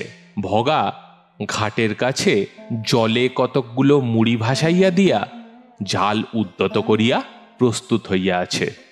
রাম আসিয়া তাহাকে একটা ধাক্কা মারিয়া বলিল, হতভাগা, মুড়ি দিয়ে আমার মাছ ডাকছ?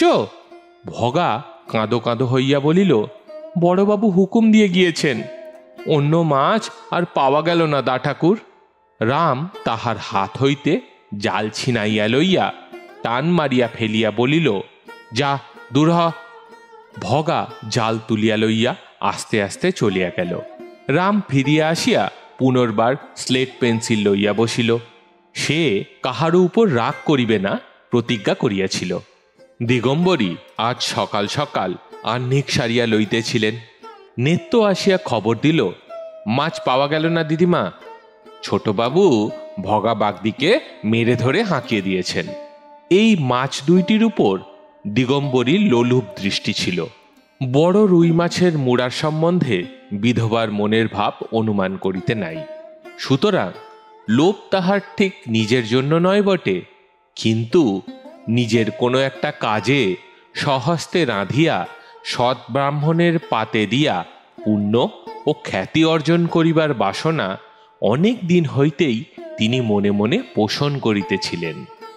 কাল জামাইয়ের মত লইয়া, অর্থাৎ কার্তিকগণের সম্বন্ধে আভাস মাত্র না দিয়া জেলেদের মোটা জাল চাহিয়া আনাইয়া প্রজা ভগাবাগদিকে চারানা বকশিস কবুল করাইয়া সমস্ত আয়োজন একরূপ সম্পূর্ণ করিয়াই রাখিয়াছিলেন। আজ সকালেও সেই দুইটি প্রাণীকে ঘাটের কাছে ঘুরিতে ফিরিতে দেখিয়া আসিয়া নিশ্চিন্তে হৃষ্টচিত্তে জপে বসিয়াছিলেন। এমন সময় এরূপ দুঃসংবাদ তাহাকে হিতাহিত জ্ঞান শূন্য করিয়া তুলিল। তাঁর দাঁত কিড়মিড় করিবার অভ্যাস ছিল। তিনি অকস্মাৎ দাঁতে দাঁত ঘষিয়া গলার মালাটা উঁচু করিয়া ধরিয়া বলিলেন, ওরে কি সত্তর আমার, কবে যে ছোঁড়া মরবে, আমার হাড়ে বাতাস লাগবে। বাসি মুখে এখনো জল দিইনি ঠাকুর, যদি সত্যির হও যেন তেরাত্তি না পোহায়। কাছে বসিয়া নারায়ণী তরকারি কুটিতেছিলেন। তিনি বিদ্যুৎ বেগে উঠিয়া দাঁড়াইয়া চেঁচাইয়া উঠিলেন, মা! শুনিয়াছি সন্তানের মুখে মাতৃসম্বোধনের কোনো তুলনা নাই। নারায়ণীর মুখের মাতৃসম্বোধনেরও বোধ করি আজ তুলনা ছিল না। ওই এক অক্ষরের ডাকে দিগম্বরীর বুকের রক্ত হিম হইয়া গেল, কিন্তু নারায়ণীও এরপর কিছু বলিতে পারিলেন না। দেখিতে দেখিতে তাহার দুই গণ্ড বাহিয়া টপ টপ করিয়া জল পড়িতে লাগিল। ক্ষণেক পর চোখ মুছিয়া যেখানে রাম পড়া তৈরি করিতেছিল সেইখানে আসিয়া দাঁড়াইলেন। কঠোর স্বরে প্রশ্ন করিলেন, তুই ভগাবাগদিকে মেরে ধরে হাঁকিয়ে দিয়েছিস? রাম চমকাইয়া স্লেট হইতে মুখ তুলিয়া এক মুহূর্ত তাহার মুখের পানে চাহিয়া দেখিল এবং জবাব দিবার লেশমাত্র চেষ্টা না করিয়া ওদিকের দরজা দিয়া ঊর্ধ্বশ্বাসে পলায়ন করিল। নারায়ণী ভিতরকার কথা জানিতে পারিলেন না। ফিরিয়া আসিয়া ভগাবাগদিকে ডাকাইয়া আনিলেন এবং মাছ ধরিয়া আনিতে হুকুম দিলেন। হুকুম পাইয়া ভগা জাল লইয়া গেল এবং অল্প বিলম্বে এক প্রকাণ্ড রুই ঘাড়ে করিয়া আনিয়া ধড়াস করিয়া উঠানের মাঝখানে ফেলিয়া দিল। নারায়ণী রান্নাঘরের দরজায় দাঁড়াইয়া মাছ দেখিয়া এখন শিহরিয়া উঠিলেন। শঙ্কিত হইয়া বলিলেন, ওরে, একে ঘাটে ধরিসনি তো? এ রামের কার্তিক গণেশ নয় তো? ভগা এত শীঘ্রই এত বড় মাছ আনিতে পারিয়া বাহাদুরি করিয়া বলিল, এগে হ্যাঁ মা ঠাকরুন, এ ঘেটো রুই, বড় জবর রুই। দিগম্বরীকে আঙুল দিয়া দেখাইয়া বলিল, ও মা ঠাকরুন, এনারেই ধরতে বলেছিল। নারায়ণী স্তম্ভিত হইয়া দাঁড়াইয়া রহিলেন। নৃত্যকালী যদিও রামের উপর খুব সদয় নহে, তবুও মাছ দেখিয়া সে রাগিয়া উঠিল। দিগম্বরীকে বলিল, আচ্ছা দিদিমা, পাড়ার লোকে জানে ছোটবাবুর কার্তিক গণেশের কথা, তুমি কি বলে এ মাছ ধরতে বলে দিলে? 2-3টে পুকুরে কি আর মাছ ছিল না? 10টা লোক খাবে, তা আধমনি মাছই বা কি হবে? লুকিয়ে ফেলো একে। কোথায় গেছেন তিনি, এক্ষুনি এসে পড়বে। দিগম্বরী মুখ ভারী করিয়া বলিলেন, জানি নে বাপু অত শত, একটা মাছ ধরেছে তো 7 গোষ্ঠী মিলে কি করছে দেখো না, একে লুকিয়ে ফেলবি? বামুন খাবে না? নেত্য বলিল, তোমার বামুন খাবে 2-2:30টার সময়, ঢের দেরি আছে। ছোটবাবু আগে স্কুল যাক, না হলে আজ আর কেউ বাঁচবে না। ওমা, ভোলাই যে দাঁড়িয়েছিল, সে গেল কোথায়? সে বুঝি তবে খবর দিতে ছুটেছে? যা হয় করো মা, আর দাঁড়িয়ে থেকো না। ভগা চারানা পয়সার লোভে জাল চাইয়া আনিয়াছিল। ব্যাপার দেখিয়া নগদ আদায়ের আশা ছাড়িয়া জাল লইয়া প্রস্থান করিল। প্রয়োজন হইলে কখন কোন স্থানে রামকে পাওয়া যাইবে ভোলা তাহা জানিত। সে ছুটিয়া গিয়া বাগানের উত্তর ধারে পিয়ারাতলায় আসিয়া উপস্থিত হইল। রাম একটা ডালের উপর বসিয়া পা দুলাইয়া পিয়ারা চিবাইতেছিল। ভোলা হাঁপাইতে হাঁপাইতে বলিল, দেখবে এসো দা ঠাকুর, ভগা তোমার কার্তিককে মেরেছে। রাম চিবানো বন্ধ করিয়া বলিল, যা, সত্যি দা ঠাকুর, মা হুকুম দিয়া ধরিয়েছে, এখনো উঠানে পড়ে আছে, দেখবে চলো। রাম ঝুপ করিয়া লাফাইয়া পড়িয়া দৌড়িল এবং ঝড়ের বেগে ছুটিয়া আসিয়া উঠানের মাঝখানে একবার থমকিয়া দাঁড়াইয়া চিৎকার করিয়া উঠিল, ওগো, এ তো আমার গণেশ! বৌদি, তুমি হুকুম দিয়ে আমার গণেশকে ধরালে? বলিয়া মাটির উপর উপুর হইয়া পড়িয়া কাটা ছাগলের মতো হাত পা ছুঁড়িতে লাগিল। শোকটা যে তাহার কিরূপ সত্য, কিরূপ দুর্দম, সে বিষয় দিগম্বরীরও বোধ করি সংশয় রহিল না। তাহাকে খাওয়াইবার জন্য রাত্রে নারায়ণী টানাটানি করিতে লাগিলেন। রাম তাহার হাত ছুঁড়িয়া ফেলিয়া দিল এবং সমস্ত দিনের উপোসের পর গোটা 5-6 ভাত মুখে দিয়া উঠিয়া গেল। দিগম্বরী আড়ালে দাঁড়াইয়া জামাইকে বলিলেন, তুমি একবার বলো, না হলে নারায়ণী খাবে না, সে সারাদিন উপোস করে আছে। শ্যামলাল জিজ্ঞাসা করিলেন, উপোস কেন? দিগম্বরী কান্নার অভাবে কণ্ঠস্বর করুণ করিয়া বলিলেন, আমার 100 ঘাট হয়েছে বাবা, কিন্তু কেমন করে জানবো বলো? পুকুর থেকে বামুন ভোজনের জন্য একটা মাছ ধরালে মহাভারত অশুদ্ধ হয়ে যাবে। শ্যামলাল বুঝিতে না পারিয়া ডাকিলেন, নেত্য, কি হয়েছে রে? নেত্য আড়াল হইতে বলিল, সেটা ছোটবাবুর গণেশ। শ্যামলাল চমকিত হইয়া বলিয়া উঠিলেন, রেমোর কার্তিক গণেশের একটা নাকি? নেত্য বলিল, হ্যাঁ। আর বলিতে হইল না। তিনি আগা গোড়া ব্যাপারটা বুঝিয়া লইয়া বলিলেন, রাম খায়নি বুঝি? নেত্য বলিল, না। শ্যামলাল বলিলেন, তবে আর খেতে বলে কি হবে? সে খায়নি, ও কি খাবে? দিগম্বরী বলিতে লাগিলেন, এমন কাণ্ড হবে জানলে বামুন খাওয়ানোর কথা তুলতাম না বাবা। ও কেনই বা হুকুম দিয়ে মাছ ধরালে, কেনই বা এমন ধারা করছে, তা সে ওই জানে। আমি তো চুপ করেই ছিলুম, তবু সব দোষ যেন আমারই। আমাদের না হয় কোথাও পাঠিয়ে দাও বাবা, এখানে এক দণ্ড থাকতেও আর ভরসা হয় না। একটুখানি চুপ করিয়া থাকিয়া রীতিমতো কান্নার সুরে পুনরায় আরম্ভ করিলেন, কপাল আমার এমন করে যদি নাই পুড়বে, তবে অমন ভাই বা মরবে কেন? আমাকেই বা লাঠি ঝেঁটা খেয়ে থাকতে হবে কেন? বাবা, আমরা নিতান্ত নিরুপায়, তাই হাত জড়ো করে বলছি, আমার একটা কিছু উপায় তোমাকে করে দিতে হবেই। শ্যামলাল ব্যস্ত হইয়া উঠিলেন, কিন্তু হ্যাঁ না কিছুই বলিতে পারিলেন না। নারায়ণী আড়ালে দাঁড়াইয়া নিজের মায়ের এই নির্লজ্জ ঠকামোর লজ্জায় মরমে মরিয়া যাইতে লাগিলেন। তিনি ফিরিয়া আসিয়া রামের রুদ্ধ দরজায় ঘা দিয়া ডাকিলেন, লক্ষ্মী মানিক আমার, দোরটা একবার খুলে দে। রাম জাগিয়াছিল, সাড়া দিল না। নারায়ণী আবার ডাকিলেন, ওঠ, দোর খোল। এবার রাম চেঁচাইয়া বলিল, না, খুলব না, তুমি যাও, তোমরা সবাই আমার শত্রুর। আচ্ছা তাই, তুই দোর খোল। না না না, আমি খুলব না। সত্যই সে রাত্রে কপাট খুলিল না। শ্যামলাল ঘরের ভিতর হইতে সমস্ত শুনিতে পাইতেছিলেন। নারায়ণী ঘরে আসিতেই বলিলেন, হয় একটা উপায় করো, না হয় যেখানে ইচ্ছা আমি চলে যাব। এত হাঙ্গামা আমার বরদাস্ত হয় না। নারায়ণী নিরুত্তর হইয়া ভাবিতে লাগিলেন। তাহার পর 2-3 দিন কাটিয়া গেলেও যখন রামের রাগ পড়িতে চাহিল না, তখন নারায়ণী ভিতর ভিতর ক্ষুব্ধ ও বিরক্ত হইয়া উঠিতে লাগিলেন। আজ সন্ধ্যা হয়, তবুও সে স্কুল হইতে ফিরিল না দেখিয়া নারায়ণী উৎকণ্ঠিত ও ক্রোধে অধীর হইয়া উঠিতেছিলেন। এমন সময় দিগম্বরী নদী হইতে গা ধুইয়া সংসারের সংবাদ লইয়া রামের মঙ্গল কামনা করিয়া বড় মেয়ের সৃষ্টি ছাড়া মতিবুদ্ধির অবশ্যম্ভাবী ফলাফল প্রতিবেশিনীদের কাছে ঘোষণা করিয়া শোকে তাপে অল্প বয়সে নিজের মাথার চুল পাকিবার কারণ দর্শাইয়া নিজের বড় মেয়ে নারায়ণী সমবয়সী বলিয়া প্রচার করিয়া ভাইয়ের সংসারে কিরূপ সর্বময় করতেছিলেন তাহার বিশ্বাসযোগ্য ইতিহাস বলিয়া ধীরে সুস্থে বাড়ি ফিরিতেছিলেন। এমন সময় পথিমধ্যে এক কাণ্ড শুনিয়া তিনি যেন বাতাসে উড়িতে উড়িতে বাড়ি আসিয়া পৌঁছিলেন। উঠানে পা দিয়াই উচ্চকণ্ঠে বলিয়া উঠিলেন, তোর গুণধর দেওরের কাণ্ড শুনেছিস নারানী?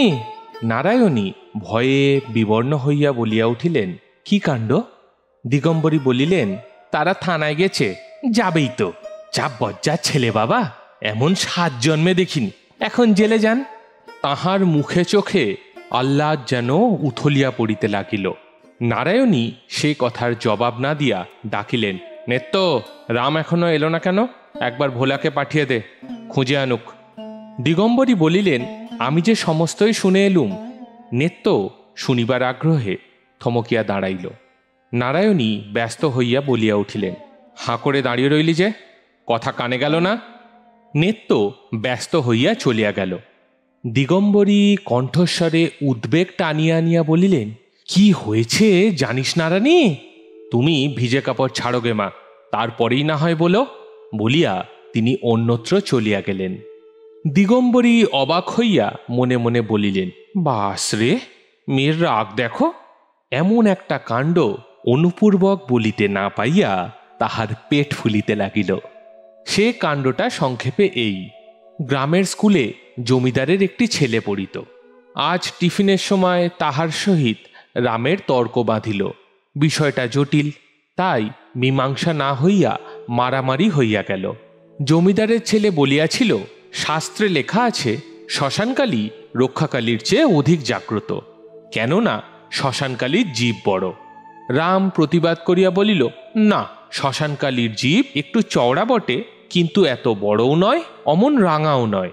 কিছুদিন পূর্বে পাড়ায় চাঁদা করিয়া রক্ষাকালীর পুজো হইয়া গিয়াছিল, সে স্মৃতি রামের মনে উজ্জ্বল ছিল। জমিদারের ছেলে রামের কথা অস্বীকার করিয়া নিজের করতল তুলিয়া ধরিয়া বলিল, রক্ষাকালীর জীব তো এতটুকু। রাম ক্রুদ্ধ হইয়া বলিল, কি অতটুকু? কখনো না, এই এত বড়। অতটুকু জীব হলে কি কখনো পৃথিবীর রক্ষা করতে পারে? পৃথিবী রক্ষে করে বলেই তো রক্ষাকালী নাম। তারপর আর 2-1টি কথা, তারপরেই ঘুষোঘুষি। জমিদারের ছেলের গায়ে জোর ছিল কম, সুতরাং মার সেই বেশি খাইল। নাক দিয়েও ফোঁটা 2 রক্ত বাহির হইল। এই ক্ষুদ্র স্কুল জীবনে এত বড় কাণ্ড ইতিপূর্বে ঘটে নাই। যে জমিদারের স্কুল, তাহারই পুত্রের নাকে রক্ত। অতএব হেডমাস্টার নিজে স্কুল বন্ধ করিয়া ছেলেটিকে লইয়া দরবার করিতে ছুটিলেন। বলা বাহুল্য, রাম বহু পূর্বেই অন্তর্ধান হইয়াছিল। ভোলা ফিরিয়া আসিয়া বলিল, দাদা ঠাকুরকে পাওয়া গেল না। অনতিকাল পর শ্যামলাল মুখ কালি করিয়া বাড়ি আসিলেন। উঠানে দাঁড়াইয়া বলিলেন, ওগো শুনছ, এ গ্রাম থেকে বাস ওঠাতে হলো দেখছি। চাকরি করে 2 পয়সা ঘরে আনছিলুম, তাও বোধ করি এবার ঘুচল। নারায়ণী ভাঁড়ার হইতে বাহির হইয়া একটা চৌকাঠে ভর দিয়া শুষ্ক কণ্ঠে জিজ্ঞাসা করিলেন, তাঁরা থানায় গেছেন না? শ্যামলাল ঘাড় নাড়িয়া বলিল, বাবু শিবতুল্য লোক, তিনি মাপ করেছেন, কিন্তু আর 5 জন আছে তো। দিন দিন একটা নতুন ফ্যাসাদ তৈরি হলে কি করে গ্রামে বাস করি বলো? রাম কই? নারায়ণী বলিলেন, সে এখনো আসেনি, বোধ করি ভয়ে পালিয়েছে। শ্যামলাল গম্ভীর হইয়া বলিলেন, পালালেও তার সঙ্গে আর সম্পর্ক নেই, না পালালেও নেই। সে সৎমায়ের ছেলে, লোকে নিন্দে করবে, তাই এতদিন কোনো মতে সহ্য করেছিলুম, কিন্তু আর নয়, এখন নিজের প্রাণ বাঁচাতে হবে। দিগম্বরী রান্নাঘরের বারান্দা হইতে বলিলেন, নিজের ছেলেটার পানেও তো চাইতে হবে। শ্যামলাল উৎসাহিত হইয়া বলিল, হবে মা, নিশ্চয়ই হবে। তাই কাল পাড়ার 5 জন ভদ্রলোক ডেকে বিষয় সম্পত্তি আলাদা করে ফেলব। আর তোমাকেও বলে রাখলুম, এ নিয়ে ওকে বকাঝকা করার দরকার নেই। ও যা ভালো বোঝে তাই করে। ভালো বুঝেছে, মনিবের ছেলের গায়ে হাত তুলেছে। দিগম্বরী মনে মনে পরম আনন্দিত হইয়া বলিলেন, নারানী কেন যে ওকে শাসন করতে যায়? আমার তো ভয়ে বুক কাঁপে। জাগুয়ার ছেলে, ও আমাকেই যখন অপমান করে, তখন ওকে অপমান করে ফেলবে, এ বেশি কথা কি? আমি বলি, মন, নিজের মান নিজের ঠাঁই, রামের কথায় থেকো না। শ্যামলাল শ্বশ্রুর এই কথায় আর সায় দিতে পারিলেন না। বোধ করি চক্ষু লজ্জা হইল। বলিলেন, যাই হোক, ওকে শাসন করার দরকার নেই। নারায়ণী পাথরের মূর্তির মতো নির্বাক নিশ্চল হইয়া সমস্ত শুনিলেন, একটা কথারও জবাব দিলেন না। তারপর ধীরে ধীরে নিজের কাজে চলিয়া গেলেন। ঘণ্টাখানেক পর নেত্য আসিয়া চুপি চুপি বলিল, মা, ছোটবাবু ঘরে এসেছে। নারায়ণী নিঃশব্দে উঠিয়া গিয়া রামের ঘরের মধ্যে ঢুকিয়া কপাট বন্ধ করিলেন। রাম খাটের উপর চুপ করিয়া বসিয়া কি ভাবিতেছিল। দরজা বন্ধ করার শব্দে চমকিয়া মুখ তুলিয়া দেখিল বৌদিদি দ্বার রুদ্ধ করিয়া দিয়াছেন এবং ঘরের কোণে তাহারই একগাছা পাতলা বেতের ছড়ি ছিল, তাহাই তুলিয়া লইতেছেন। সে তৎক্ষণাৎ লাফাইয়া খাটের ওধারে গিয়া দাঁড়াইল। নারায়ণী ডাকিলেন, এদিকে আয়। রাম হাত জড়ো করিয়া বলিল, আর করব না বৌদি, এই বাটটি ছেড়ে দাও। নারায়ণী কঠিন হইয়া বলিলেন, এলে কম মারব, কিন্তু না এলে এই বেত তোমার পিঠে ভাঙব। রাম তথাপি নড়িল না, সেইখানে দাঁড়াইয়া মিনতি করিতে লাগিল, তিন সত্যি করছি বৌদি, আর কোনোদিন করব না, এই কান মুলছি বৌদি। নারায়ণী খাটের উপর ঝুঁকিয়া পড়িয়া সপাত করিয়া এক ঘা বেত তাহার ঘাড়ের উপর বসাইয়া দিলেন। তাহার পর বেতের উপর বেত পড়িতে লাগিল। প্রথমটা সে ওদিকের দরজা খুলিয়া পালাইবার চেষ্টা করিল, তারপর ঘরময় ছোটাছুটি করিয়া আত্মরক্ষার চেষ্টা করিল, শেষে পায়ের তলায় পড়িয়া চেঁচাইতে লাগিল। নেত্য পিছনে আসিয়া জানলার ফাঁক দিয়া দেখিতেছিল। সে কাঁদিয়া বলিল, মা, ছেড়ে দাও মা, আমি ঘাট মানছি। দিগম্বরী খেঁচাইয়া উঠিয়া বলিলেন, তুই সব কাজে কথা বলতে আসিস কেন রে? শ্যামলাল ঘরের ভিতর হইতে ডাকিয়া বলিলেন, কি হচ্ছে ও? সারা রাত ঠ্যাঙাবে নাকি? নারায়ণী বেত ফেলিয়া বলিলেন, মনে থাকে যেন। রাম ভাত খাইতে বসিয়াছিল। দিগম্বরী আড়ালে বসিয়া সুর তুলিয়া বলিলেন, অত বড় ছেলেকে অমন মারা কেন? ওর বড় ভাই কোনোদিন গায়ে হাত তোলে না। নেত্য কাজ করিতে করিতে বলিল, তুমি কম নাও দিদিমা, তুমিই তো সব কথা মাকে এসে লাগাও। সে রাত্রে অত মার তাহার মোটেই ভালো লাগে নাই। রাম শুনিয়া চোখ পাকাইয়া বলিল, ডাইনি বুড়ি আমাদের সব খেতে এসেছে। দিগম্বরী চেঁচাইয়া বলিলেন, নারায়ণী, শুনে যা তোর দেওরের কথা। নারায়ণী স্নান করিতে যাইতেছিলেন। ফিরিয়া আসিয়া ক্লান্তভাবে বলিলেন, আর পারিনে মা, আর কথা শুনতে পারিনে। সত্যি বলছি নেত্য, মরণ হলে আমার হাড় জুড়োয়, আর সহ্য হয় না। ওরে ও বাঁদর, এখনো তোর পিঠের দাগ মিলয়নি, এর মধ্যে সব ভুলে গেলি? রাম জবাব দিল না, ভাত খাইতে লাগিল। নারায়ণী আর কোনো কথা না বলিয়া স্নান করিতে চলিয়া গেলেন। উঠানের উপর একটি পেয়ারা গাছ ছিল। ভাত খাইয়া রাম তাহার উপর উঠিল এবং নির্বিচারে কাঁচা পাকা পেয়ারা চর্বণ করিতে লাগিল। কোনোটির কতকটা খাইল, কোনোটির একটু কামড়াইয়া ফেলিয়া দিল। নিতান্ত কাঁচাগুলি নিরর্থক ছিঁড়িয়া এদিকে ওদিকে ছুঁড়িয়া ফেলিতে লাগিল। দেখিয়া দিগম্বরীর গা জ্বালা করিতে লাগিল। নারায়ণী বাড়িতে নাই। তিনি আর সহ্য করিতে না পারিয়া বলিলেন, তোমার জন্য তো বাছা পাকা পেয়ারা দাঁতে কাটার জো নেই, কাঁচাগুলো নষ্ট করে কি হচ্ছে? রাম কোনোদিনই তাহার কথা সহ্য করিতে পারিত না। বিশেষ এইমাত্র নেত্তর কাছে মার খাওয়ার কারণ জানিতে পারিয়া সে রাগে ফুলিতেছিল। গাছের উপর হইতে চেঁচাইয়া বলিল, বেশ করছি বুড়ি। এই বিশেষণটা দিগম্বরী সবচেয়ে অপছন্দ করিত। মুখ বিকৃত করিয়া বলিলেন, বুড়ি বেশ করছ? আচ্ছা আসুক সে, যেমন কুকুর তেমনি মুগুর হওয়া চাইতো। কি বেহায়া ছেলে বাবা, মার খেয়ে পিঠের চামড়া উঠে গেল, তবু লজ্জা হয় না। রাম উপর হইতে বলিল, ডাইনি বুড়ি। ডাইনি বুড়ি? যত বড় মুখ নয় তত বড় কথা। পাজি হারামজাদা, নাম বলছি। রাম বলিল, নামবো কেন? তোমার বাপের গাছ। দিগম্বরী খেপিয়া উঠিলেন, চিৎকার করিয়া বলিলেন, হ্যাঁ বাপ তুললি? শুনলি নেত্য, শুনলি? ঠিক এই সময় নারায়ণী ঘাট হইতে আসিয়া পড়িলেন। গাছের উপর দৃষ্টি পড়িতেই বলিলেন, ভাত খেয়ে স্কুলে গেলি নে? গাছে চড়েছিস যে?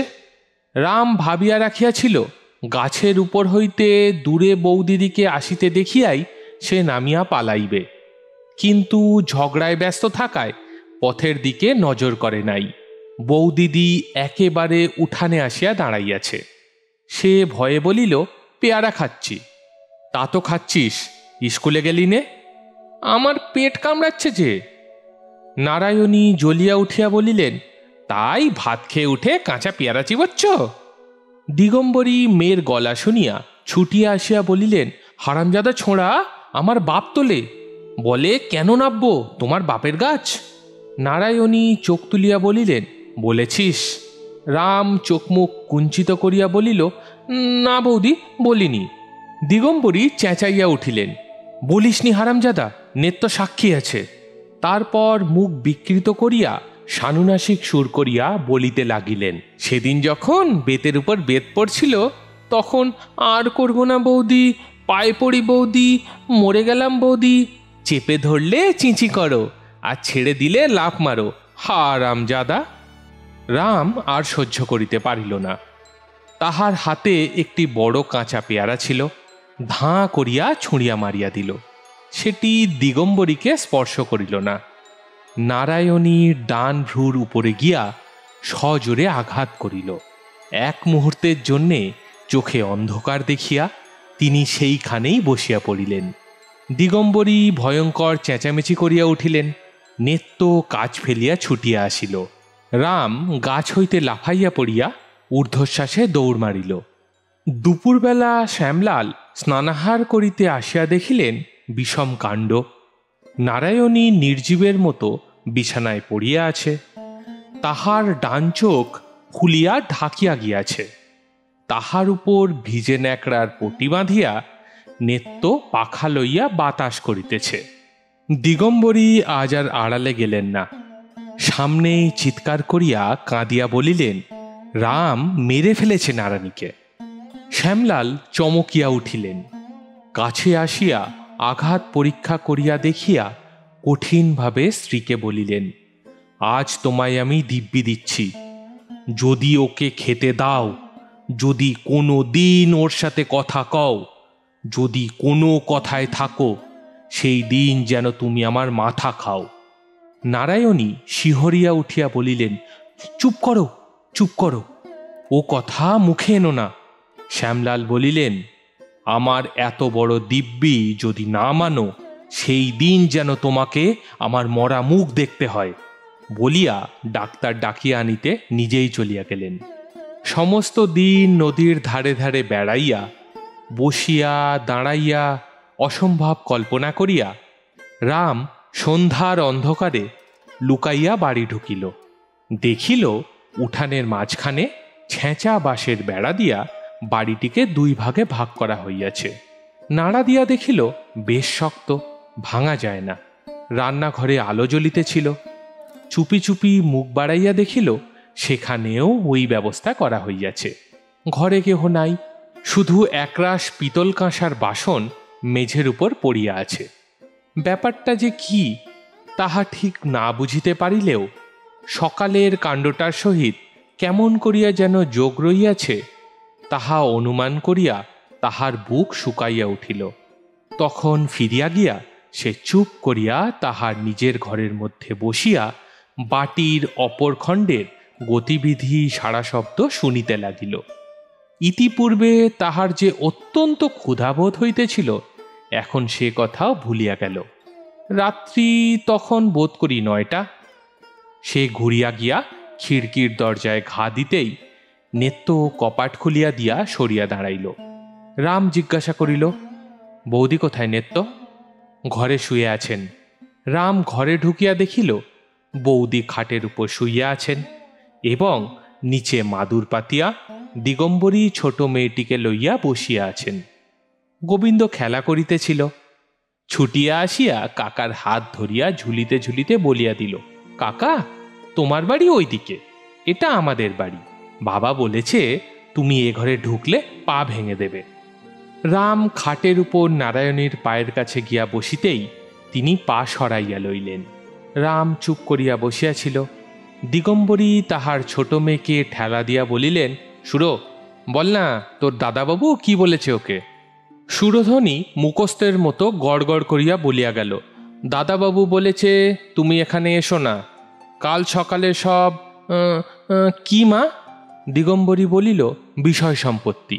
সুরধ্বনি বলিল, বিষয় সম্পত্তি কাল ভাগ বাটরা করে দেবে। দিগম্বরী বলিলেন, দিব্যির কথাটা বলো না, ন্যাকা মেয়ে।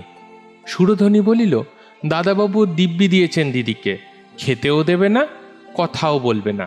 বললে দাদাবাবু। নারায়ণী বিছানার উপর হইতে ধমক দিয়া উঠিলেন, আচ্ছা হয়েছে হয়েছে, তুই চুপ কর। তখন দিগম্বরী বলিলেন, তা সত্যি বাছা, তুমি মানুষজনকে আতখুন করে ফেলবে, সে দিব্যি না দিয়ে আর কি করে? আমি তো বাপু কিছুতেই তার দোষ দিতে পারি নে, তা যে যাই বলুক। এ বাড়িতে তোমার আসা যাওয়া খাওয়া দাওয়া আর চলবে না, ওকে স্বামীর মাথার দিব্যিটা তো মানতে হবে। সুরধ্বনি বলিল, মা ভাত দেবে চলো না। দিগম্বরী বিরক্ত হইয়া বলিলেন, সবুর করো বাছা। রাম তখনও বসিয়া আছে, এমন অবস্থায় ঘরে দোরে আগুন লাগিয়া গেলেও তো তিনি উঠিতে পারেন না। রামের বুকের ভিতর চাপা কান্না মাথা খুঁড়িতে লাগিল, কিন্তু দিগম্বরীর সেই সকালবেলার খোনা কথার ভ্যাংচানি তাহার বুকের উপর পাথর চাপা দিয়া পথ আটকাইয়া রাখিল। একবার সে কাঁদিতে পারিল না, একবার বলিতে পারিল না, আর করব না বৌদি। এই একটি কথা অনেক আপদে বিপদে তাহাকে রক্ষা করিয়াছে। আজ তাহাই বলিতে না পারিয়া তাহার দম আটকাইয়া আসিতে লাগিল। এমন সময় নারায়ণী ক্লান্তভাবে বলিয়া উঠিলেন, সুর, যেতে বলোকে। এবার সে কান্না চাপিয়া বলিয়া উঠিল, যেতে বলোকে? আমার খিদে পায় না বুঝি? সেই তো কখন খেয়েছি। নারায়ণী একটু উত্তেজিত হইয়া বলিলেন, একেবারে খুন করে ফেলতে পারেনি? তাহলে 10 হাতে খেত। আমি জানি নে, যা কো নেত্তর কাছে। যাব না নেত্তর কাছে, আমি কারু কাছে যাব না, আমি না খেয়ে উপোস করে শুয়ে থাকব। বলিতে বলিতে রাম দুমদাম করিয়া পা ফেলিয়া ঘর বাড়ি কাঁপাইয়া নিজের ঘরে গিয়া শুইল। নেত্য কিছু খাবার আনিয়া বলিল, ছোটবাবু ওঠো, খাও। রাম লাফাইয়া গর্জন করিয়া উঠিল, দূর হ পোড়ার মুখী, দূর হ। নেত্য খাবার রাখিয়া চলিয়া গেল। রাম থালা গেলাস ঝনঝন করিয়া উঠানের উপর ছুঁড়িয়া ফেলিয়া দিল। সকালবেলা শ্যামলাল কাজে চলিয়া যাইবার পর রাম নিজের উঠানে পায়চারি করিতে করিতে গর্জিতে লাগিল, আমি দিব্যি মানি নে। ভারী দিব্যি। ওকে যে দিব্যি দেয়, ও কি আমার আপনার দাদা? ও কেউ নয়, ওর কথা আমি মানি নে। আমি কি ওকে মেরেছি? বুড়ি ডাইনিকে মেরেছি, ও তো শুধু বৌদিকে লেগেছে, তবে ওরা কেন দিব্যি দিতে আসে? এ সকল কথার কেহই জবাব দিল না। খানিক পরে সে সুর বদলাইয়া বলিতে লাগিল, বেশ তো, ভালোই তো, নাই কথা কইলে, নাই খেতে দিলে। আমি মজা করে রাঁধব, ভাত ডাল ভালো ভালো তরকারি মাছ, একলা বসে পেট ভরে খাবো, আমার কি হবে? এই কথারও কেহ জবাব দিল না। তখন সে রান্নাঘরে ঢুকিয়া ক্ষণ ক্ষণ ঝনঝন শব্দে থালা ঘটি বাটি নাড়িয়া ছাড়িয়া কাজ করিতে লাগিল। হাঁক ডাক করিয়া ভোলাকে চাল ডাল ধুইয়া আনিতে হুকুম দিল, তরকারি কাটিতে আদেশ করিল। সমস্ত নেত্য রান্নাঘরে রাখিয়া গিয়াছিল। ভোলাকে হুকুম করিল, তুই আমার চাকর, ও বাড়িতে যাস নে। ও বাড়ির কেউ এদিকে আসলে তার পা ভেঙে দিবি, বুঝলি ভোলা? নেত্য আসুক একবার এদিকে। নারায়ণী রান্নাঘরের বারান্দায় চুপ করিয়া বসিয়া শুনিতে লাগিলেন। দিগম্বরী কৌতূহলী হইয়া মাঝে মাঝে বেড়ার ফাঁক দিয়া দেখিতেছিলেন।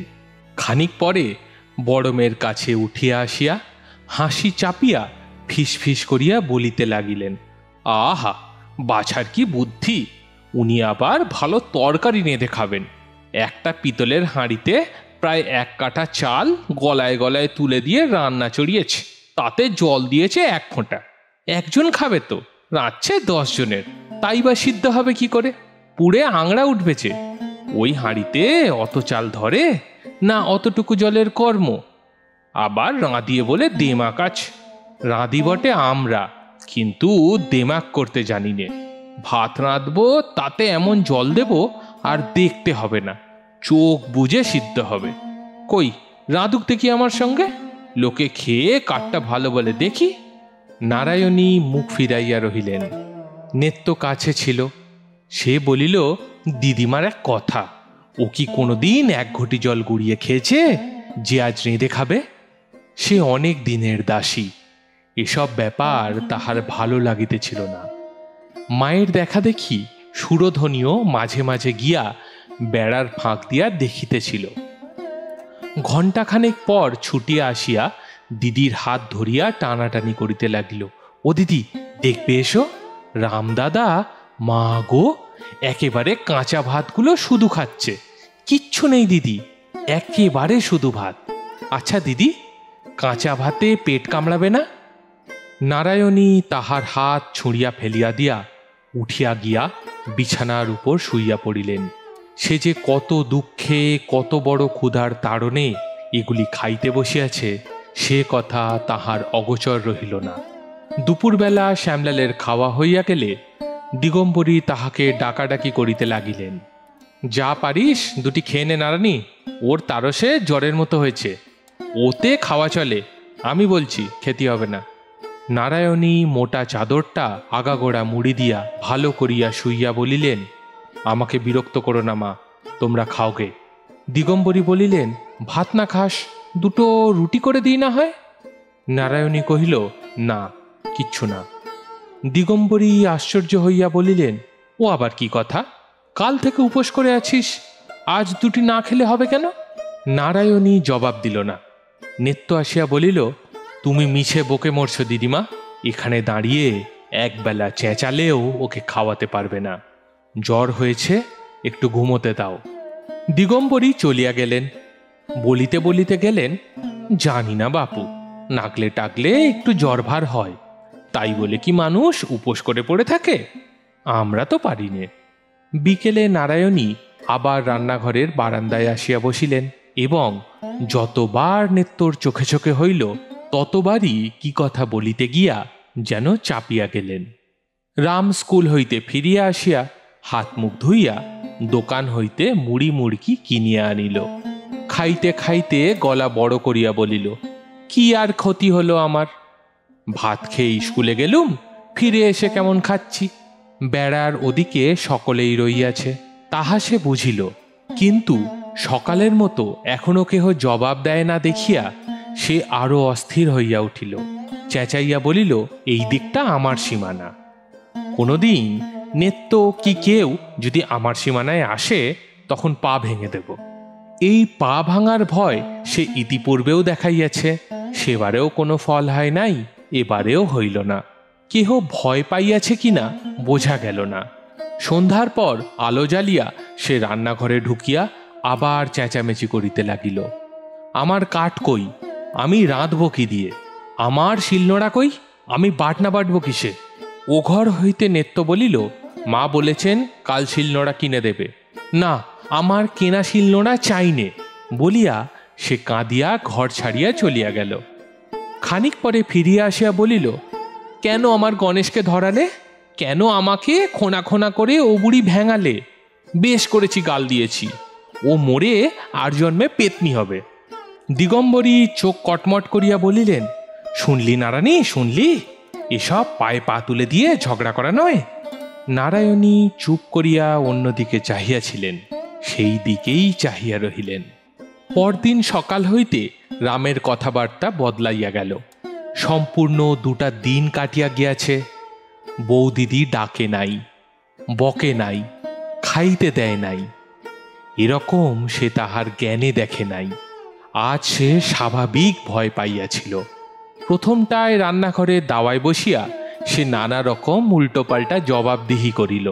একবার বলিল, বিড়াল মারিতে পিয়ারা ছুঁড়িয়াছিল, একবার বলিল হাত ফসকাইয়া পড়িয়া গিয়া বৌদির কপালে লাগিয়াছিল, একবার বলিল কাঁচা পিয়ারা ছুঁড়িয়া ফেলিয়া দিতেছিল, তারপর একবার বলিল কাহাকেও গাল দেয় নাই, একবার বলিল গোবিন্দকে দিয়াছিল, একবার বলিল ভোলাকে দিয়াছিল।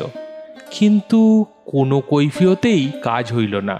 ওধারের কেহ জবাব দিল না, প্রতিবাদ করিল না, হ্যাঁ না একটা কথাও বলিল না।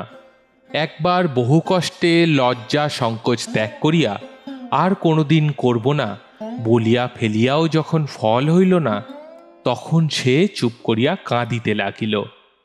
কি উপায়, কি দিয়া, কেমন করিয়া সে বৌদিকে প্রসন্ন করিবে? বৌদিরা তাহাকে আলাদা করিয়া দিয়াছে, তবে কোথায় সে খাইবে, কাহার কাছে কেমন করিয়া সে থাকিবে? কোনো দিকে আজ সে কুল কিনারা দেখিতে পাইল না। আজ সে রাঁধিবার চেষ্টা করিল না, পড়িতে গেল না, ঘরে গিয়া শুইয়া রহিল।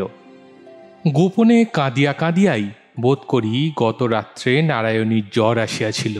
দুপুরবেলা দিগম্বরী এক বাটি দুধ আনিয়া বলিল, খেতেই হবে, না খেয়ে কি মরবি? নারায়ণী প্রতিবাদ না করিয়া দুধের বাটি হাতে লইয়া কতকটা খাইয়া বাটি নামাইয়া রাখিয়া পাশ ফিরিয়া শুইলেন। তাহার না না করিয়া কথা কাটাকাটি করিতে ঘৃণা বোধ হইল। রাত্রি যখন 9টা বাজিয়া গিয়াছে, তখন নেত্য আসিয়া চুপি চুপি বলিল, মা, ছোটবাবুর তো কোনো সাড়া শব্দ পাইনি, রাত তো ঢের হল। নারায়ণী উদ্বিগ্ন হইয়া উঠিয়া বসিয়া কাঁদিয়া ফেলিলেন। লক্ষ্মীমা আমার, দেখে আয় সে ঘরে আছে কিনা। নেত্তর চোখ ভিজিয়া উঠিল, হাত দিয়া চোখ মুছিয়া ফেলিয়া বলিল, আমার যেতে সাহস হয় না মা। বলিয়া বাহির হইয়া গিয়া ভোলাকে সে ডাকিয়া আনিল। ভোলা সংবাদ দিল, দা ঠাকুর ঘরে আছে, ঘুমোচ্ছে। নারায়ণী নিঃশব্দে দুহাত জড়ো করিয়া কপালে ঠেকাইয়া চাদর মুড়ি দিয়া আবার শুইয়া পড়িলেন। পরদিন প্রভাত না হইতেই তিনি স্নান করিয়া আসিয়া রান্না চড়াইয়া দিলেন। রান্না যখন প্রায় অর্ধেক অগ্রসর হইয়াছে, তখন দিগম্বরী গাত্র স্নান করিয়া ব্যাপার দেখিয়া আশ্চর্য হইয়া গেলেন। কর্কশ স্বরে প্রশ্ন করিলেন, তোর না জ্বর নারানি? তুই না 3 দিন খাসনি? ভোরবেলা উঠে স্নান করে এসব কি হচ্ছে?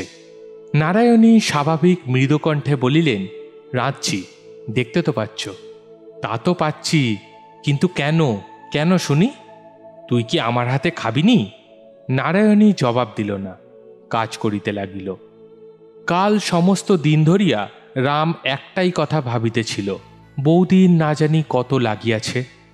একটা কাঁচা পেয়ারা লইয়া বারবার কপালের উপর ঠুকিয়া সে আঘাতের গুরুত্ব উপলব্ধি করিতে চেষ্টা করিয়া শেষে ভাবিতে বসিয়াছিল, কি করিলে এই দুষ্কর্মটা মুছিয়া ফেলিতে পারা যায়। ভাবিতে ভাবিতে তাহার মনে পড়িয়া গেল, কিছুদিন পূর্বে বৌদি তাহাকে এখানে থাকিতে নিষেধ করিয়াছিলেন। শেষে স্থির করিল, সে আর কোথাও চলিয়া গেলে বৌদি খুশি হইবে। তাহার মামার বাড়ি তারকেশ্বরের ওদিকে, অথচ কোথায় সে ঠিক জানিত না। সেইখানে গিয়া খুঁজিয়া লইবে সংকল্প করিয়া সে একটি ছোট পুঁটুলি বাঁধিয়া লইয়া প্রভাতের প্রত্যাশায় অপেক্ষা করিয়া বসিয়া রহিল। নারায়ণী রান্না শেষ করিয়া একখানি থালায় সমস্ত দ্রব্য পরিপাটি করিয়া সাজাইতেছিলেন। দ্বারের কাছে ভোলা আসিয়া ডাকিল, মা। নারায়ণী ফিরিয়া ভোলাকে দেখিয়া বলিল, কি রে ভোলা, এ কয়টা দিন সে বাহিরে গরুর সেবা করিত বটে, কিন্তু রামের ভয়ে ভিতরে আসিত না। ভোলা আস্তে আস্তে বলিল, চুপি চুপি একটা কথা আছে মা। নারায়ণী কাছে আসিতেই ভোলা ফিসফিস করিয়া বলিল, তুমি যা বলেছ মা, তাই হয়, যদি 2 টাকা দাও। নারায়ণী বুঝিতে না পারিয়া বলিল, কি হবে রে, কাকে টাকা দিতে হবে? ভোলা একটুখানি আশ্চর্য হইয়া বলিল, তুমি দা ঠাকুরকে চলে যেতে বলেছিলে না? তিনি যেতে রাজি আছেন। আচ্ছা, 2 না দাও, 1 টাকা দাও। নারায়ণী ব্যাকুল হইয়া উঠিলেন, কোথায় যেতে রাজি আছে? কোথায় সে? ভোলা বলিল, বাইরের গাছতলায় দাঁড়াইয়া আছেন। বাবার থানের ওদিকে ওনার কোথায় মামার বাড়ি আছে যে। যা ভোলা, শিগগিরি ডেকে আন, বল আমি ডাকছি। ভোলা ছুটিয়া গেল। নারায়ণী কাঠ হইয়া দাঁড়াইয়া রহিলেন। অনতিকাল পরেই রাম একটি ছোট্ট পুঁটুলি হাতে লইয়া কাছে আসিয়া দাঁড়াইতেই নারায়ণী নিঃশব্দে তাহার হাত ধরিয়া ঘরের মধ্যে টানিয়া লইয়া গেলেন। দূর হইতে দিগম্বরী রান্নাঘরে রামকে ঢুকিতে দেখিয়া আশঙ্কায় পূর্ণ হইয়া দ্রুত পদে ঘরে ঢুকিয়া দেখিলেন, সাজানো থালার সম্মুখে নারায়ণীর কোলের উপর বসিয়া রাম বুকের মধ্যে মুখ লুকাইয়া আছে, এবং তাহার মাথার উপর, পিঠের উপর আরেকজনের অশ্রু বৃষ্টি ধারার মতো ঝরিয়া পড়িতেছে। অবাক হইয়া কিছুক্ষণ চাইয়া থাকিয়া তিনি বলিলেন, তাই এত রান্না, খাওয়ানো হবে বুঝি? আমার জামাই যে এত বড় দিব্যিটা দিলে, সেটা ভেসে গেল বুঝি? নারায়ণী মুখ তুলিয়া বলিলেন, ভেসে যাবে কেন মা? তার কথা আমি অমান্য করিনি। 3 দিন খাইনি, খেতেও দিইনি। দিগম্বরী তীক্ষ্ণভাবে বলিলেন, এই বুঝি অমান্য করিসনি? তবে এটা কি হচ্ছে? যে দিব্যি দিয়েছে তার বুঝি হুকুমটাও একবার নিতে হবে না? নারায়ণী কি যেন একটা কঠিন আঘাত সহ্য করিয়া লইয়া সংক্ষেপে বলিলেন, আমার হুকুম নেওয়া হয়েছে। দিগম্বরী বিশ্বাস করিলেন না। অধিকতর ক্রুদ্ধ হইয়া বলিলেন, আমি কচি খুকি নই নারানী? হুকুম নিলি আর আমি জানতেও পারলুম না? এবার নারায়ণীর আর সহ্য হইল না। তিনি কঠিন হইয়া বলিলেন, তুমি কি জানবে মা, কার কাছে আমি কখন হুকুম পেয়েছি? মা, যার মুখ আছে সেই দিব্যি দিতে পারে।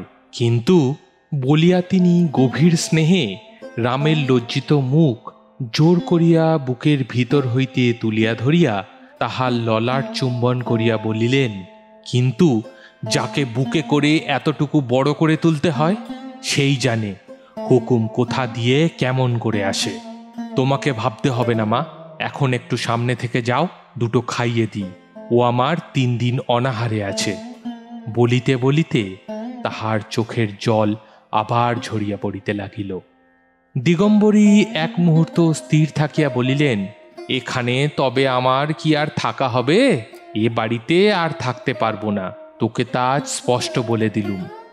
নারায়ণী বলিলেন, আমিও এই কথাটাই তোমাকে বলতে পারছিলাম না মা, সত্যি তোমার এখানে থাকা হবে না। তোমার চোখে চোখে আমার এত বড় ছেলেটা যেন আধখানা হয়ে গেছে। ও দুষ্টু হোক যাই হোক, আমার বাড়িতে আমার চোখের সামনে ওকে শাস্তি দিতে আমি কাউকে দেব না। তুমি আজ থাকো, কিন্তু কাল বাড়ি যেও। তোমার খরচপত্র আমি সমস্ত পাঠিয়ে দেব, কিন্তু এখানে তোমার আর থাকা হবে না। দিগম্বরী কাঠ হইয়া গিয়া কিছুক্ষণ পর ধীরে ধীরে বাহির হইয়া গেলেন। রাম বুকের ভিতর হইতে আস্তে আস্তে বলিল, না বৌদি, উনি থাকুন। আমি ভালো হয়েছি, আমার সুমতি হয়েছে। আর একটিবার তুমি দেখো। নারায়ণী আর একবার তাহার মুখ তুলিয়া ধরিয়া ললাট ওষ্ঠধারে স্পর্শ করিয়া চোখের জলের ভিতর দিয়া মৃদু হাসিয়া বলিলেন, তুই এখন ভাত খা। আপনারা এতক্ষণ শুনছিলেন কথা সাহিত্যিক শরৎচন্দ্র চট্টোপাধ্যায়ের রামের সুমতি। আমাদের উপস্থাপনা ভালো লাগলে ভিডিওটি লাইক করবেন, বন্ধুদের সাথে বেশি বেশি করে শেয়ার করবেন এবং এরকমই আরও ভালো ভালো গল্প পাঠ শোনার জন্য চ্যানেলটি অবশ্যই সাবস্ক্রাইব করে রাখবেন। আর হ্যাঁ, আপনাদের কোনো প্রিয় গল্প উপন্যাস থাকলে আমাকে অবশ্যই কমেন্টে লিখে জানাবেন, আমি সেটিও পাঠ করে শোনাব। আমি সুমন, আজকের মতন বিদায় নিচ্ছি। শীঘ্রই দেখা হবে নতুন ভিডিওতে। ভালো থাকবেন।